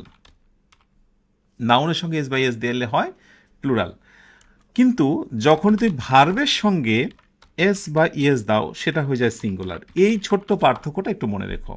এর আগে আমি দিয়েছিলাম, আমি আরেকবার রিপিট করলাম। নাউন যেমন আমি হচ্ছে বুক, এর সঙ্গে একটা এস লাগিয়ে দিলাম, বুকস। ঠিক আছে? ঠিক একইবারে এইখানে যদি আমরা বলি যে হচ্ছে ধরো আমি হচ্ছে রিড বললাম, রিডের সঙ্গে একটা এস লাগিয়ে দিলাম, রিডস। পার্থক্যটা দেখে নিও, নাউনের সাথে এস বাই এস, আর যদি আমরা ভার্বের সাথে এস বাই এস লাগাই তাহলে এই হচ্ছে পার্থক্য। সো এই জিনিসটা নিয়েই আমরা আজকে এই পুরো আয়োজনটায় কথা বলবো। তাহলে এবার দেখো দেখি, the teacher teachers, subject singular, একজন ব্যক্তি, এই জন্য আমি টিচার্স করলাম। প্রক্ষান্তরে আমি যদি বলি টিচার্স তাহলে আমি কি করব? টিচ করব। ক্লিয়ার? আশা করি জিনিসটা ধরতে পারবে। এবং আমি দেখেছি এই ছোট্ট আলোচনাটাকেই প্রতিযোগিতামূলক পরীক্ষাতে একটু ঘুরিয়ে প্রশ্ন করা হয়। কিভাবে? প্রশ্নের প্যাটার্নটা ঠিক এরকম হয়ে যায় যে I filling in the gap the 9th letter of English alphabet. জিনিসটা খুবই সহজ, কিন্তু ধরতে না পারার কারণে বেশিরভাগ শিক্ষার্থীরা ভুল করে। এখানে কি এম হবে, এখানে আর হবে, এখানে ইজ হবে, এ বি সি ডি, নাকি ওয়াজ হবে? ধরো কথার কথা। আমার বিশ্বাস বিগত বছরের প্রশ্ন যারা সলভ করেছো সম্ভবত এই প্রশ্নটা কোথাও না কোথাও দেখেছো যে এই ধরনের প্রশ্ন করা হয়েছে যে I dot dot the 9th letter of English alphabet. ঝটপট করে কমেন্টে রাইট আনসারটা জানিয়ে দাও দেখি। মাশাআল্লাহ, অনেকে রাইট আনসার দিয়েছ। হ্যাঁ, এখানে অনেকেই তাড়াহুড়ো করে কোনো কিছু বিবেচনা না করেই রাইট আনসার দিয়ে ফেলবে, I am the 9th letter of English alphabet. I am, but no, আয়ের পরে অ্যাম হবে না। এখানে বলা হচ্ছে আমি হই, এরকম নয়। আই একটা অ্যালফাবেট, একটা বর্ণ, ঠিক আছে? সো ইংরেজির হচ্ছে 9তম বর্ণমালা। আই অ্যাম মানে আমি হই। যেমন আমি যদি বলি যে আই অ্যাম আ ডক্টর, এইখানে আয়ের পরে জ্যাম হয়েছে, এটার অর্থ হচ্ছে আমি হই। এখানে আই মানে আমি নয়, বলছে আই হলো ইংরেজির 9তম বর্ণমালা। So I is. Clear? So কোনো কোনো সময় এই সহজ আলোচনাগুলোকে একটু ঘুরিয়ে দেওয়া হয়। তাহলে আয়ের পরে আমরা ভার্ব কি ব্যবহার করলাম? সিঙ্গুলার ভার্ব ব্যবহার করলাম। এটাই হচ্ছে মূলত সাবজেক্ট ভার্ব এগ্রিমেন্টের একেবারে প্রারম্ভিক rule. Thank you so much যারা বুঝে শুনে এই ছোট্ট এবং খুবই সাধারণ প্রশ্নটার আনসার দিতে পেরেছ। ওকে, মাশাআল্লাহ। আর একটু সামনে আগাই। এই রুলটা থেকে প্রচুর পরিমাণে প্রশ্ন হয় আমার দেখা মতে, বেশ পরিমাণে প্রশ্ন আসতে দেখা যায়। সেটা হচ্ছে এই রুলটা থেকে, rule 2, compound subject using and. And ব্যবহার করে অনেক রকমের প্রশ্ন হয়। তার প্রথম যে প্রকারটা সেটি হচ্ছে the teacher and the student. তোমরা মনে রেখো, যখন অ্যান্ড দ্বারা যুক্ত হয় তখন কিন্তু নর্মালি ভার্বটা প্লুরাল হয়ে যায়। ডিসকাস, এটা কি সিঙ্গুলার না প্লুরাল বলো তো? এটা অবশ্যই প্লুরাল। যদি এর সঙ্গে এস বাই এস থাকতো সেটা হতো সিঙ্গুলার। ওই যে একটু আগে বলে আসলাম। So the teacher and the student discuss the lesson. শিক্ষক এবং ছাত্র আলোচনা করছেন পাঠটা নিয়ে। ওকে, ডান।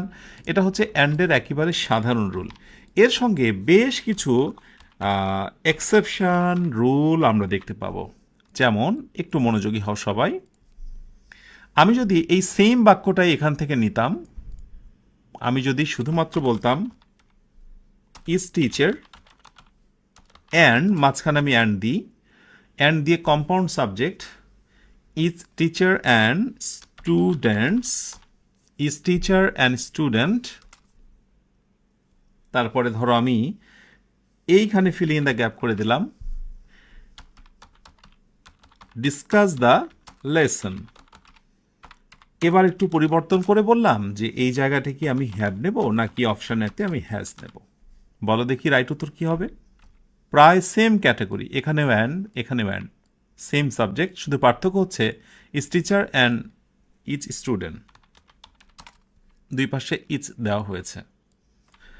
ওকে, সো জেনে রাখা দরকার যে অ্যান্ড যতই থাকুক, যদি কোনোভাবে ইচ বা এভরি, এই দুইটা each and every, each and every যদি কখনো সাবজেক্টের সঙ্গে যুক্ত হয়, অ্যাডিং উইথ সাবজেক্ট বা নাউন, যদি ইচ এবং এভরি কখনো সাবজেক্টের সঙ্গে অ্যাড হয়ে যায়, যুক্ত হয়ে যায়, ইজ ইকুয়াল টু ভার্বটা কিন্তু হয়ে যায় সিঙ্গুলার। ভার্বটা কি হয়ে যায়? সিঙ্গুলার। বারবার এই সিঙ্গুলার এবং প্লুরাল প্লুরাল কথাটা আসবে, সেই জন্য বলে দিয়েছিলাম বলো তো হ্যাভ সিঙ্গুলার নাকি হ্যাজ। এই যে মনে করে দেখবে যে হিয়ের পরে কি বসে? হ্যাজ। ইয়েস, সো অবশ্যই আমরা সিঙ্গুলার বসাবো। সো রাইট উত্তর হচ্ছে হ্যাজ। তাহলে কম্পাউন্ড এটাও সাবজেক্ট, অ্যান্ড দিয়ে যুক্ত, অ্যান্ড দিয়ে যুক্ত এটাও কম্পাউন্ড সাবজেক্ট, বাট পার্থক্য হয়ে গেছে। প্রতি একজনকে বোঝানো হয় প্রতি ইচ টিচার অ্যান্ড স্টুডেন্ট। ওকে, এরপরে আরেকটা গোলকধাঁধাময় পরিস্থিতি তৈরি হয়, সেটি হলো এটা। যেমন বলা হচ্ছে দ্য হেডমাস্টার অ্যান্ড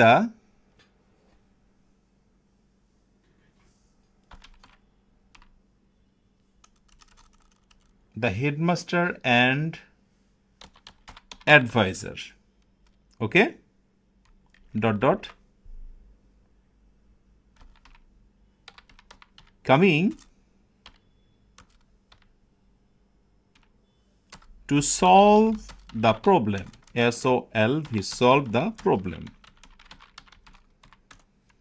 এবার বলো দেখি এইখানটায় তুমি রাইট আনসার কি নেবে? অপশান এ তুমি কি ইজ নেবে নাকি অপশান বিতে আর নেবে? দ্রুত। পাশাপাশি আমাকে উদাহরণটা যদি ভালো করে বোঝাতে হয় তাহলে আরেকটি এক্সাম্পল দেওয়াটা খুবই জরুরি। আমি সেম এক্সাম্পলটা নেব, পার্থক্য হচ্ছে the headmaster and the adviser, আমি এখানকার পরের দাটা দেব না। লক্ষ্য করো আমরা কিন্তু যে আলোচনার মধ্যে রয়েছি অ্যান্ড, এবং ইনশাআল্লাহ আজকে অ্যান্ডের যত রহস্য, যত গোলক ধাঁধাময় পরিস্থিতি আমরা সবগুলো দূর করবো ইনশাআল্লাহ। কেমন? অ্যান্ড দিয়ে যুক্ত কম্পাউন্ড নাউনের মধ্যে রয়েছি।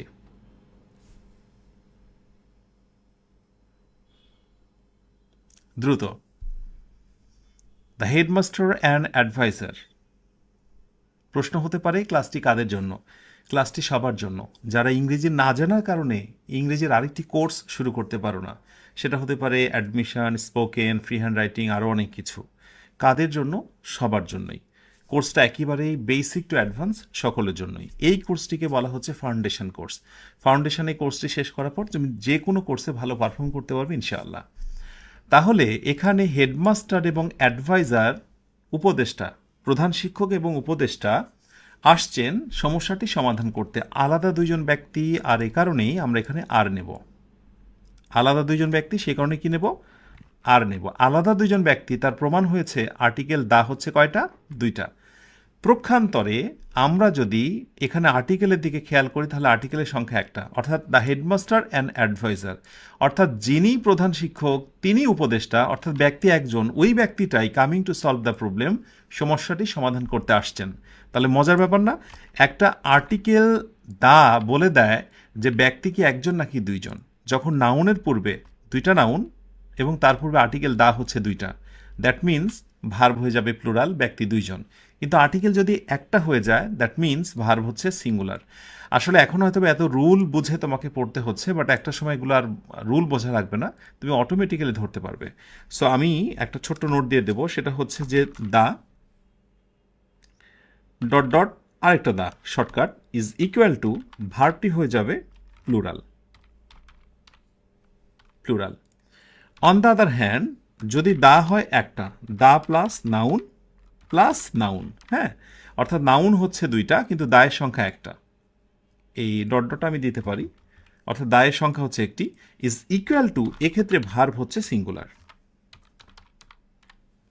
যারা শর্টকাট টেকনিকটা দেখছো তাদের জন্য বুঝতে সুবিধা হবে, বিশেষ করে যারা ক্লাস করছো, কারণ ক্লাস করলে ক্লাসের ভিতরে শর্টকাটের এই সিস্টেমটা বলে দেওয়া হয়।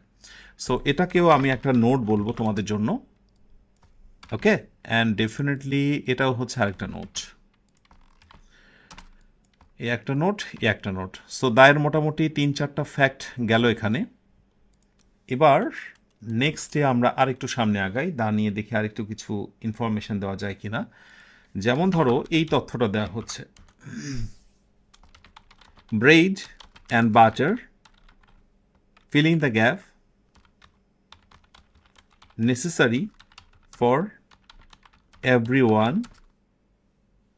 Bread and butter is necessary for everyone নাকি আর necessary? সো আমি কি এখানে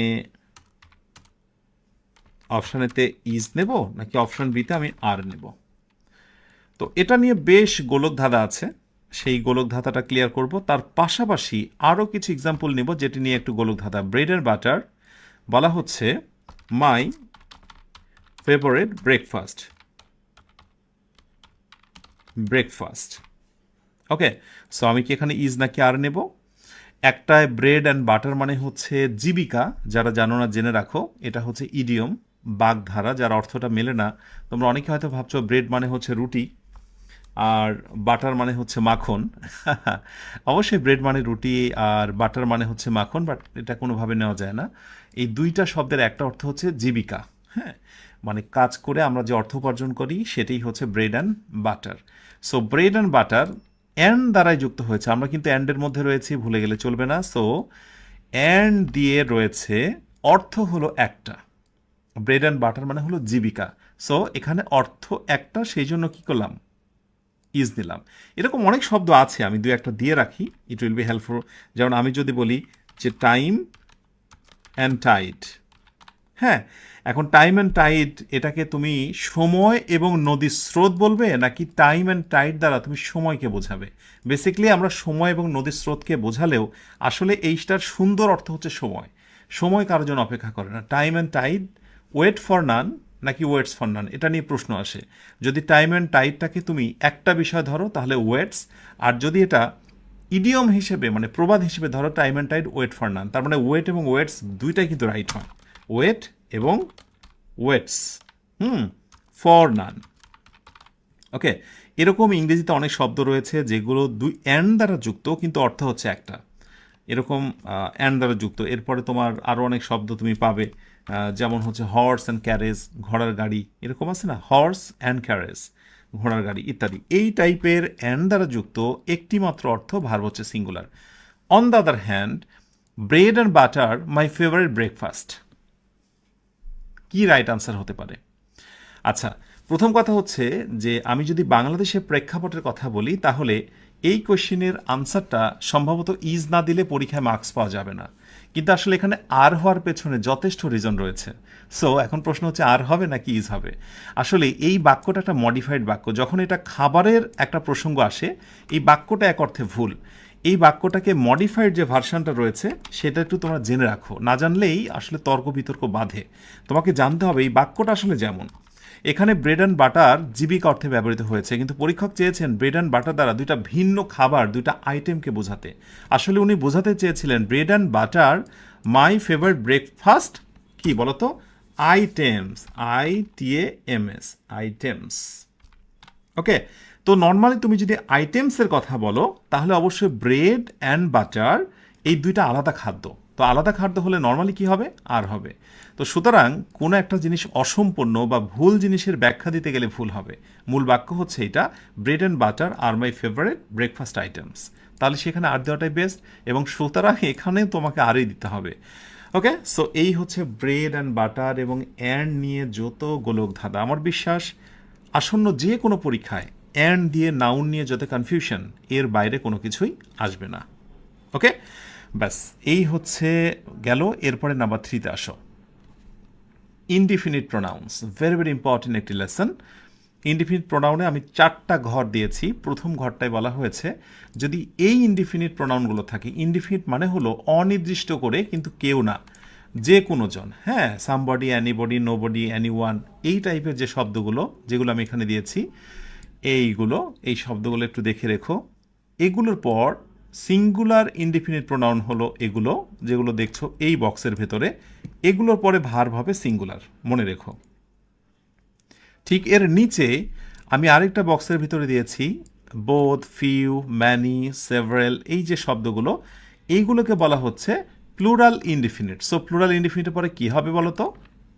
খুবই স্বাভাবিকভাবে প্লুরাল ইনডিফিনিটের পরে ভার্ব হয়ে যাবে, প্লুরাল, ভার্ব হয়ে যাবে প্লুরাল। ওকে, আমি জাস্ট একটু দেখাই দিই। এরপরে শেষের একটা আমি বক্স দিয়েছি এইখানে, অল, মোস্ট, অ্যানি ইত্যাদি, হ্যাঁ, সিঙ্গুলার এবং plural indefinite pronoun depending on the context, অর্থাৎ এই শব্দগুলোর পরে সিঙ্গুলার বা প্লুরাল উভয়টাই বসতে পারে।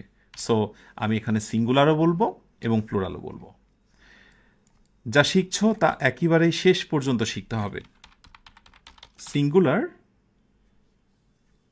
অ্যান্ড প্লুরাল দুইটাই বসতে পারে। কেমন? এই হলো মোটামুটি ইনডিফিনিট প্রোনাউনের তিনটা ধরন, আমি যেগুলো আলাদা করে দিয়েছি। এবার একটু একটু করে দেখো কেমন। তো প্রথমটা হলো এভরিওয়ান এনজয়স দ্য ফেস্টিভ্যাল, সবাই উৎসব উপভোগ করে। এভরিওয়ান, এটি হচ্ছে ইনডিফিনিট প্রোনাউন, সো ইনডিফিনিটের পরে ভার্ব হবে সিঙ্গুলার, এই জন্য এনজয়স দিলাম। সো পরীক্ষায় যেটা থাকবে নর্মালি এনজয়স থাকবে, অথবা আরেকটি অপশানে হয়তো বা এস দেওয়া থাকবে না। ওকে, এই হচ্ছে question. Okay, each of the students, এই যে ইচ রয়েছে, ইচ মানে হলো প্রত্যেকেই, ইচ অফ দ্য প্রত্যেক, সো ভার্ব কি হয়েছে সিঙ্গুলার। তো পরীক্ষা কি থাকবে, হয়তো বা হ্যাভ থাকবে অথবা হ্যাজ থাকবে। আমি জানি ইচের পরে ভার্ব কি হবে সিঙ্গুলার, আমি জানি হ্যাজ হচ্ছে সিঙ্গুলার। কেন বলো তো? কারণ ওই যে হি এর পরে হ্যাজ বসে, মনে আছে তো? মনে রেখো, ইংরেজি তুমি পারো না, এর পেছনে কারণ হলো প্রথম দিকের কিছু বেসিক বিষয় তুমি বোঝো না। ওকে, সো সেইগুলো ধারাবাহিকভাবে শিখতে শিখতে তুমি আজকের ক্লাসে এসো। তার মানে আগের যে ক্লাসগুলো হয়ে গেছে সেগুলো না করে কখনো ধুম করে একটা ক্লাসে প্রবেশ করো না। এটা অনেকটা আমি বারবার বলেছি, 3 ঘন্টা সিনেমায় লাইক 10 ঘন্টা দেখার মতো, সরি 3 ঘন্টা সিনেমা 10 মিনিট দেখার মতো। 10 মিনিট দেখলেই তো তুমি অনেক কিছুই ধরতে পারবে না। কেমন? তাহলে এইটা হলো সাধারণ কথা। তো এখান থেকে আমার একটা সাধারণ প্রশ্ন জিজ্ঞাসা রয়েছে তোমাদের, এবং আই হোপ যে তোমাদেরও অনেকে জিজ্ঞাসা, এভরিওয়ান এনজয়েজ দ্য ফেস্টিভ্যাল। তো একসময় আমি যখন শেখাবো বা দেখাবো সেখানে দেখতে পাবে যে এই যে কোয়েশ্চেনটায় ট্যাগ কোয়েশ্চেনের রাইট উত্তরটা কী হবে। একটু ভালো করে খেয়াল করো। সো আমি বলি everyone enjoys the festival, so right উত্তর কি হচ্ছে? Don't they. Option B, doesn't they. Option C,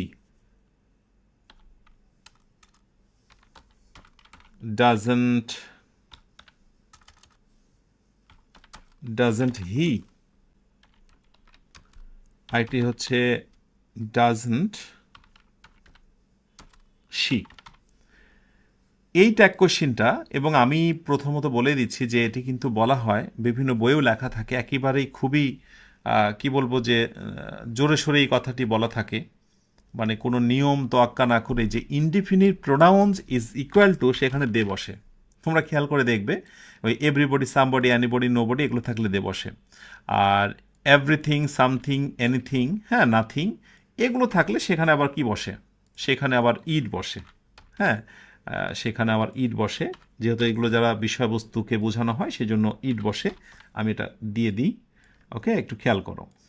তাহলে নর্মালি নিচের এই লাইনটা ব্যতীত অন্যান্য যেগুলো রয়েছে, এনিথিং, এটাও ইট ধরো, অন্যান্য যেগুলো রয়েছে সবগুলোর জন্য কিন্তু দে বসাতে বলা হয়। বাট হোয়াই, কেন আমরা দে বসাই, এটা একটু আমরা আজকে অন্বেষণ করব।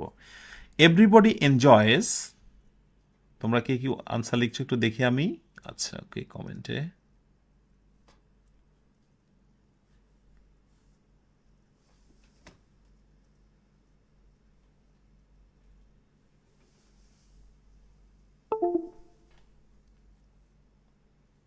একটু ওকে দেখি এখানে।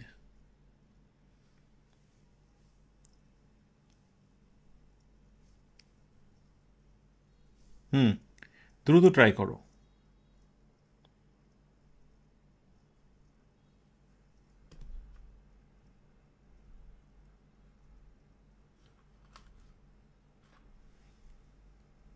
আচ্ছা, তাহলে যেটি বিষয় হলো যে এভরি ওয়ান, ঠিক আছে, এটার জন্য দে অবশ্যই রাইট উত্তর। সো রাইট উত্তর হচ্ছে ডন্ট দে। অবশ্যই এটাকে আমরা রাইট বলবো, এটাকে আমরা অস্বীকার করছি না, বাট প্রশ্ন হলো প্রশ্ন হলো যে অন্যান্যগুলো কি রাইট উত্তর হতে পারে? আসলে এভরি ওয়ান মানে হচ্ছে বেসিক্যালি এখানে সবাই। তো এভরি ওয়ান দ্বারা আমি এখানে হি বলতে পারি, এভরি ওয়ান দ্বারা এখানে শি বলতে পারি। তার মানে বাক্যটা বেসিক্যালি এরকম যে হি এনজয়স দ্য ফেস্টিভ্যাল অথবা শি এনজয়স দ্য ফেস্টিভ্যাল। এখন হি বা শি বোঝা যায় না, যার কারণে একই সাথে হি অ্যান্ড শি, মনে রেখো, এটাকে আমরা কি বলতে পারি? দে বলতে পারি না? সেই ছেলেটা সেই মেয়েটা, তার মানে হচ্ছে দে, দে মানে হচ্ছে তারা। বুঝতে পেরেছ? সো এখানে যতগুলো শব্দ আছে সবগুলোরই প্রোনাউন হচ্ছে হি বা শি, হি অথবা শি। এই হি বা শিটাকে একসাথে লেখার জন্যই মূলত দে ব্যবহার করা হয়। এখনকার মডার্ন গ্রামারগুলোতে দে ইউজ করা হয়, কিন্তু আগের যে গ্রামারগুলো ট্র্যাডিশনাল বা ওল্ড গ্রামার ছিল সেখানে স্পষ্ট করে এই জাতীয় বাক্যের ট্যাগ কোশ্চেনে লেখা হতো ডাজেন্ট হি অথবা হচ্ছে শি, ব্র্যাকেট দিয়ে। হ্যাঁ, তো এই হি বা শিকেই মূলত দে দ্বারা প্রকাশ করা হয়। সো বুঝেছো, ইনডিফিনিট প্রোনাউন মানে হচ্ছে অনির্দিষ্ট করে ছেলে বা মেয়ে, যার কারণে একসাথে দে দ্বারা প্রকাশ করা হয়।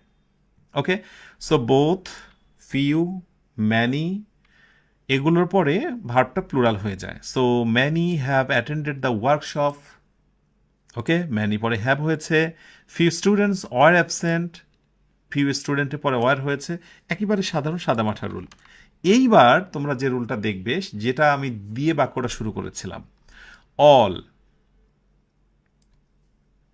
অল, এনি, মোর, নান, যে শব্দগুলোর কথাই বলি, এই শব্দগুলোর পর ভার্ব সিঙ্গুলার এবং প্লুরাল উভয় হতে পারে। সেটা ডিপেন্ড করে কনটেক্সটের ওপরে, ওই ঘটনাটার ওপরে। যেমন আমি বলি অল অফ দ্য কেক, কেকটা আনকাউন্টেবল, পুরো একটা কেকের আস্ত একটা মানে টুকরো, পুরো একটা খণ্ড।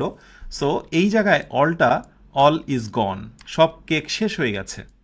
কিন্তু যখন বলবো এই অলটায় all of the students are here, ঠিক অলের পরে এবার স্টুডেন্ট নয়, স্টুডেন্টস, অতএব আর। সুতরাং এখানে যতগুলো শব্দ রয়েছে এই শব্দগুলো যদি কখনো আনকাউন্টেবল এবং সিঙ্গুলার জিনিসকে বোঝায়, আনকাউন্টেবল যেগুলো গণনা করা যায় না, অ্যাডভাইস, ইনফরমেশান, তোমার মিল্ক, ওয়াটার, কেক, আনকাউন্টেবল জিনিসগুলোকে যদি কখনো বোঝায়, তাহলে সেখানে ভার্বটা হয় সিঙ্গুলার। আর যদি কখনো কাউন্টেবল এবং প্লুরাল হয় তাহলে ভার্বটা হয়ে যায় কি? প্লুরাল। ওকে, সো নেক্সট একটা টেস্ট হয়ে যাক যে তোমরা ঠিকঠাক মতো এটা বুঝলে কিনা। কেমন? আমি যদি বলি none, fill in the gap, two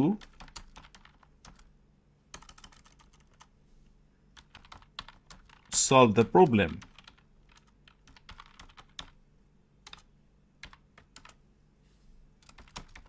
I have a lot of books.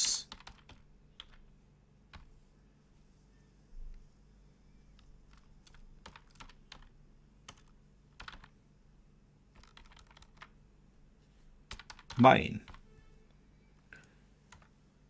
So এখানে আমি অপশানে বললাম ইজ, অপশান বিতে বললাম হচ্ছে আর, সেম অপশান দুইটা এখানে রাখলাম। I have a lot of book dot dot none dot dot mine.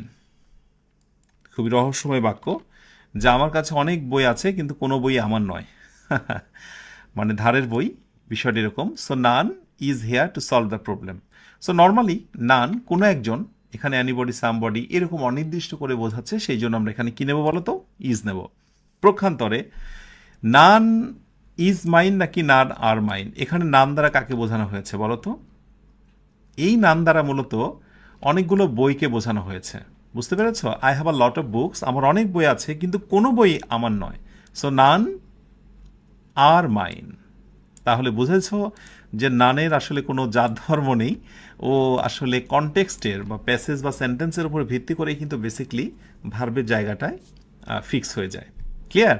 আচ্ছা, এরপরে আসো কালেকটিভ নাউনের প্রসঙ্গে আসি। Collective noun, list of collective nouns. মনে রেখো এই যে শব্দগুলো, আমার মনে হয় কালেকটিভ নাউন নিয়ে কথা বলা দরকার নেই, বিকজ আমি নাউনের সময় তোমাকে শিখিয়েছি যে একটা গুচ্ছকে, একটা ইউনিটকে বোঝায়, একসাথে সমগ্র জিনিসকে নাম দিয়ে বোঝানো হয়।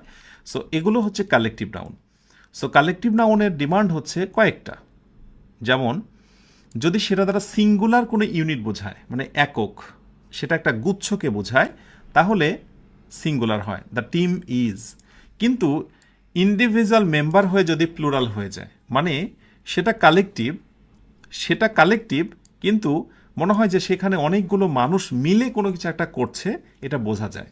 যখন এরকমভাবে ইন্ডিভিজুয়ালি মেম্বারগুলো মেম্বার্সে পরিণত হয়ে যায়, অনেকগুলো মানুষের রূপান্তর হয়ে যায়, অনেকগুলো ব্যক্তিতে, তখন ভার্বটা কিন্তু কি হয়ে যায়, প্লুরাল হয়। এটা বুঝবে কিভাবে, এটা কিন্তু অনেকের কাছে প্রশ্ন। এটা খুব সহজে বোঝা যায়। তুমি দেখো বাক্যটা, the team is practicing for the match. দলটি ম্যাচের জন্য অনুশীলন করছে। স্পেসিফিকভাবে বলা হচ্ছে না ওই দলের কে বা কোন ব্যক্তি, পুরো একটা দলই প্র্যাকটিস করছে। প্রখান্তরে আমি যদি বলি the team are arguing among themselves, দলের সদস্যরা, তুমি খেয়াল করো, দলের সদস্যরা, তার মানে সদস্য নয় বা দল নয়, দলের সদস্যরা নিজেদের মধ্যে তর্ক করছে, তার মানে একে অপরের সাথে তর্ক করছে, একজন আরেকজনের সাথে, তার মানে অনেকজন। এরকম অর্থ দিয়ে তুমি বুঝতে পারবে কনটেক্সট। ওকে, এই হচ্ছে একটা বিষয়। পাশাপাশি আরেকটি বিষয় তোমাদের দেখি তোমাদের মনে আছে কিনা, the team are arguing among themselves, এই নাউনটার নাম কি? যখন আমি তোমাদের নাউন ক্লাস করিয়েছিলাম সেখানে বলেছিলাম the team are arguing among themself.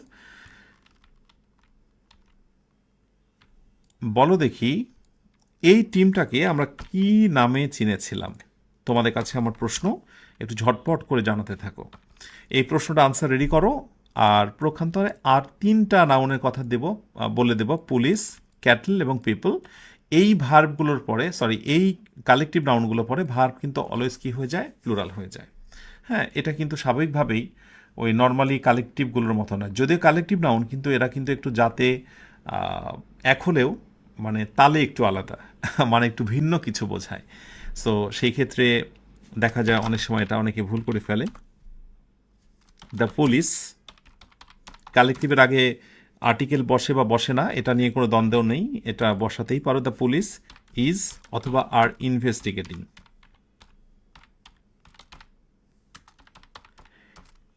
The case, so এখানে কি তুমি ইজ নেবে নাকি আর নেবে? মাশাআল্লাহ, ইয়াস, অনেকেই দিচ্ছ গণহারে ভুল। আমি একজনের রাইট আনসার দেখতে পেয়েছি, দ্য টিম, যেহেতু এরপরে ভার্বটা হয়েছে প্লুরাল, সুতরাং এটার নাম ছিল নাউন অফ মাল্টিটিউড।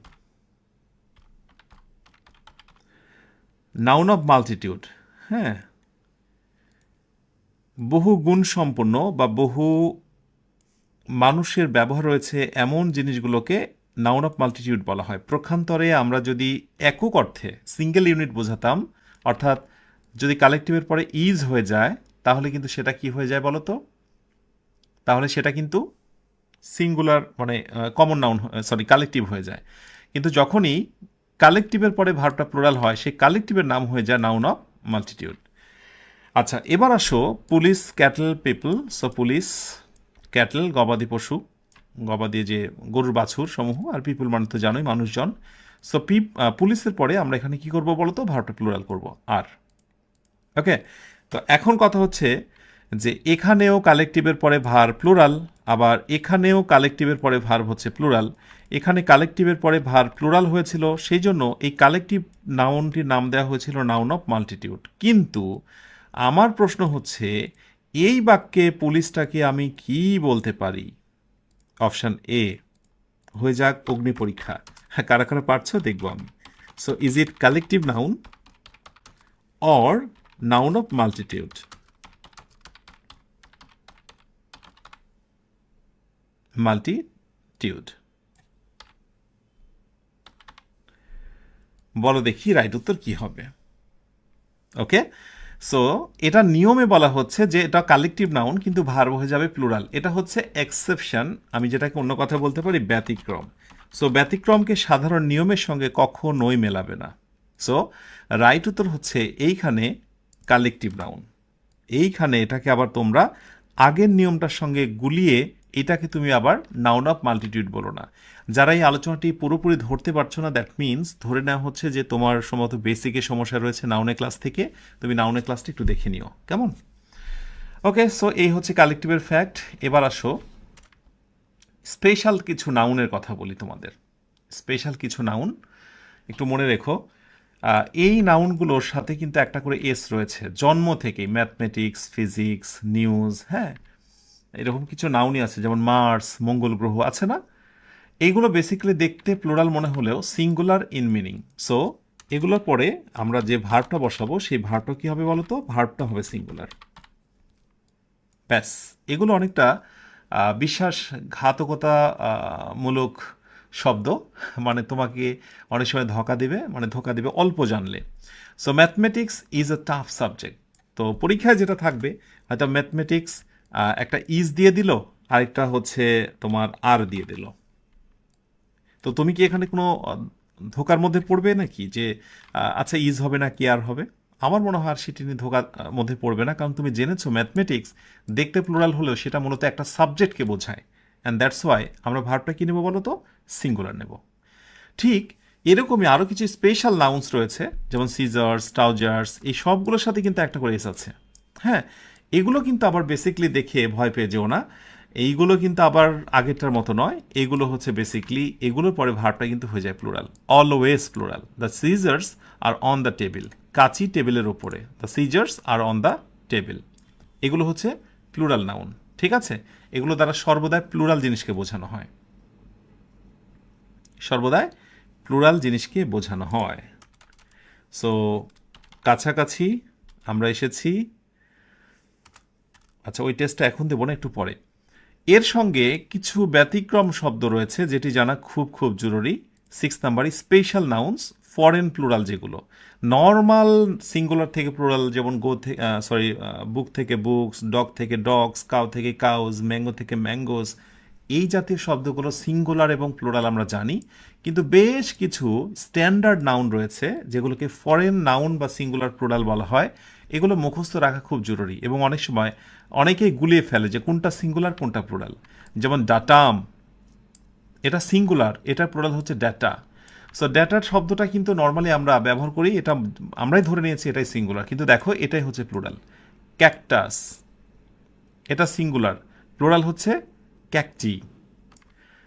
তো এইভাবে শব্দগুলো দেখে নিও, আর এগুলো না জানলে বড় সমস্যা হয়। যেমন দ্য ডেটা, ডেটা এটা কিন্তু প্লুরাল এই পাশে, সো এখানে আর বিং অ্যানালাইজ। কিন্তু যদি কোনোভাবে বলা হতো ডেটাম, জাস্ট ডেটা, ডেটার জায়গাতে ডেটাম, তাহলে এখানে আর না হয়ে কি হয়ে যেত বলো তো? ইজ হয়ে যেত। ডেটা সিঙ্গুলার, সো ভার্ব হচ্ছে সিঙ্গুলার। ঠিক আছে, এই টাইপের কিছু ব্যাপার রয়ে যায়। তো সর্বদাই এগুলো আবার কমন থাকে না, এই একটা বিষয় যে ধুম করে দেখা যাচ্ছে যে আননোন টাইপের কিছু শব্দ দিয়ে দেয়। যেমন আমি একটা টেস্ট দিই তোমাদের, দেখি ঠিকঠাক মতো তোমরা পারছো কি না। যেমন আমি তোমাদের দেব হচ্ছে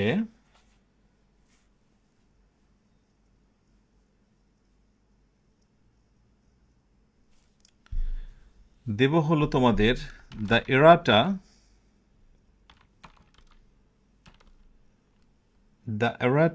ডট ডট লিস্টেড। এখন এটার সবচেয়ে বড় জ্বালা হয় যে শব্দটা দেয় সেটার বাংলাই বোঝো না, এটাই অনেকে বোঝে না, সেটি বড় সমস্যা হয়ে যায়। ইজ হবে নাকি আর হবে? The errata dot dot listed, the errata is নাকি আর লিস্টেড, এইটার জন্য তোমাকে ফিরে যেতে হবে এই শব্দটায়। সো একটু দেখো এখানে, এরাটাম মানে হচ্ছে ত্রুটি, কোনো ভুল, আর এরাটা হচ্ছে ত্রুটিগুলো বা ভুলগুলো। তার মানে এরাটাম হচ্ছে সিঙ্গুলার আর এরাটা হচ্ছে প্লুরাল। তার মানে এরাটা অর্থাৎ ভুলগুলো লিস্ট করা হয়েছে বা সেগুলো লিপিবদ্ধ। তাহলে যেহেতু এটাকে আমি প্লুরাল হিসেবে জেনেছি, অতএব ভার্বটা কী হবে? প্লুরাল। আর প্লুরাল মানে কোনটা বলো তো? হ্যাঁ, এই হচ্ছে আর। তার মানে এই শব্দগুলো মোটামুটি মুখস্থ রাখা জরুরি। সেক্ষেত্রে আমি তোমাদের যে শব্দগুলো দিয়েছি, আলহামদুলিল্লাহ এগুলো দেখে রেখো, এটাই যথেষ্ট হবে। এর বাইরে এমন কিছু না জানলেও চলবে। আর 7 নাম্বারটা, বিশেষ করে 7 নাম্বার রুল কিন্তু আমি অলরেডি তোমাদের শিখিয়েছি, একটু দেখো তোমরা 7 নাম্বারটা। সাবজেক্ট উইথ কোয়ান্টিফায়ার ইচ এবং এভরি যখনই কোনো নাউনের সাথে যুক্ত হবে, ইচ অ্যান্ড এভরি, মনে থাকবে ইচ অ্যান্ড এভরি কোনো সাবজেক্টের সঙ্গে যুক্ত হলেই ভার্বটা হয়ে যাবে সিঙ্গুলার। এর আগেও বলেছিলাম ওই যে each teacher and each student, every teacher every student, each এবং এভরির মধ্যে ছোট্ট একটা পার্থক্য আছে, আমার ক্লাসেই সেটি দেওয়া আছে, ইউটিউব চ্যানেল থেকে দেখে নিও। শুধু এখানে জেনে রাখো ইচ অ্যান্ড এভরি এটিকে বলা হচ্ছে ডিটারমিনার, আর তার ভিতরে ডিটারমিনারের একটি অংশ হচ্ছে কোয়ান্টিফায়ার। তো বেসিকলি ইচ অ্যান্ড এভরি নাউনে পূর্বে বসলে ভার্বটা হয়ে যাবে singular. Okay, many student participates, many students participate, কিন্তু যদি আমরা কখনো ম্যানি ব্যবহার করি নাউনটা হয়ে যাবে প্লুরাল, ভার্বটাও হয়ে যাবে প্লুরাল, এটা কিন্তু প্লুরাল। কিন্তু এখানে একটা রুল দিয়ে প্রচুর হরহামেশায় প্রশ্ন আসতে দেখা যায়, সেটি হচ্ছে ম্যানির পর যদি কখনো একটা এ বসে যায়, ম্যানির পর যদি কোথাও কি বসে যায়, একটা এ বসে যায়, সো ম্যানির পর যদি কোথাও এ বসে যায় dot dot is equal to ভার্বটা কিন্তু হয়ে যায় সিঙ্গুলার। পার্থক্যটা দেখো, সিঙ্গুলার। যেমন আমি যদি বলি যে ম্যানি পোয়েটস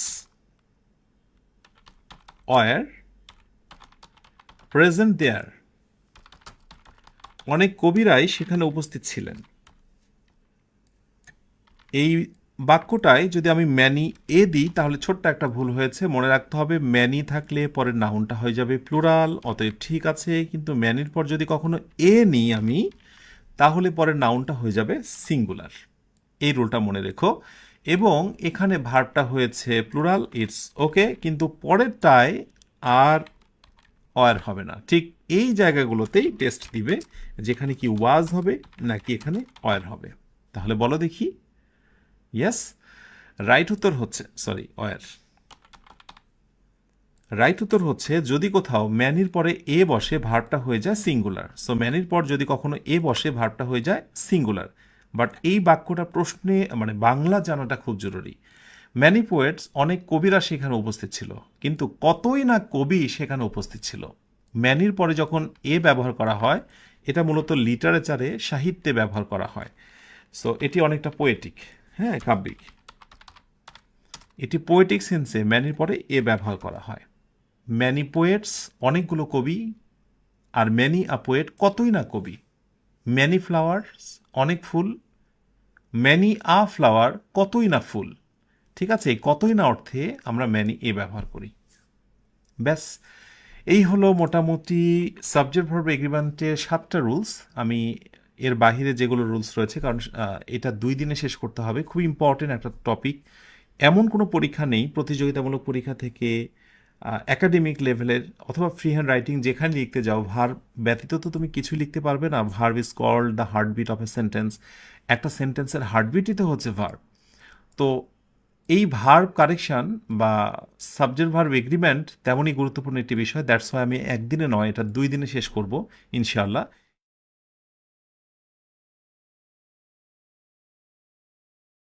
আলহামদুলিল্লাহ, এর মধ্যে দিয়েই শেষ হলো আমাদের আজকের আয়োজন।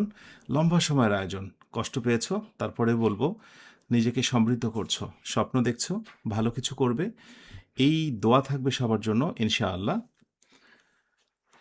আগামী দিন তোমাদের সাথে নতুন টপিক নিয়ে কথা হবে, আর আজকে ক্লাসটা শেষ করে অবশ্যই তোমাদেরকে রিভিশনে বসতে হবে।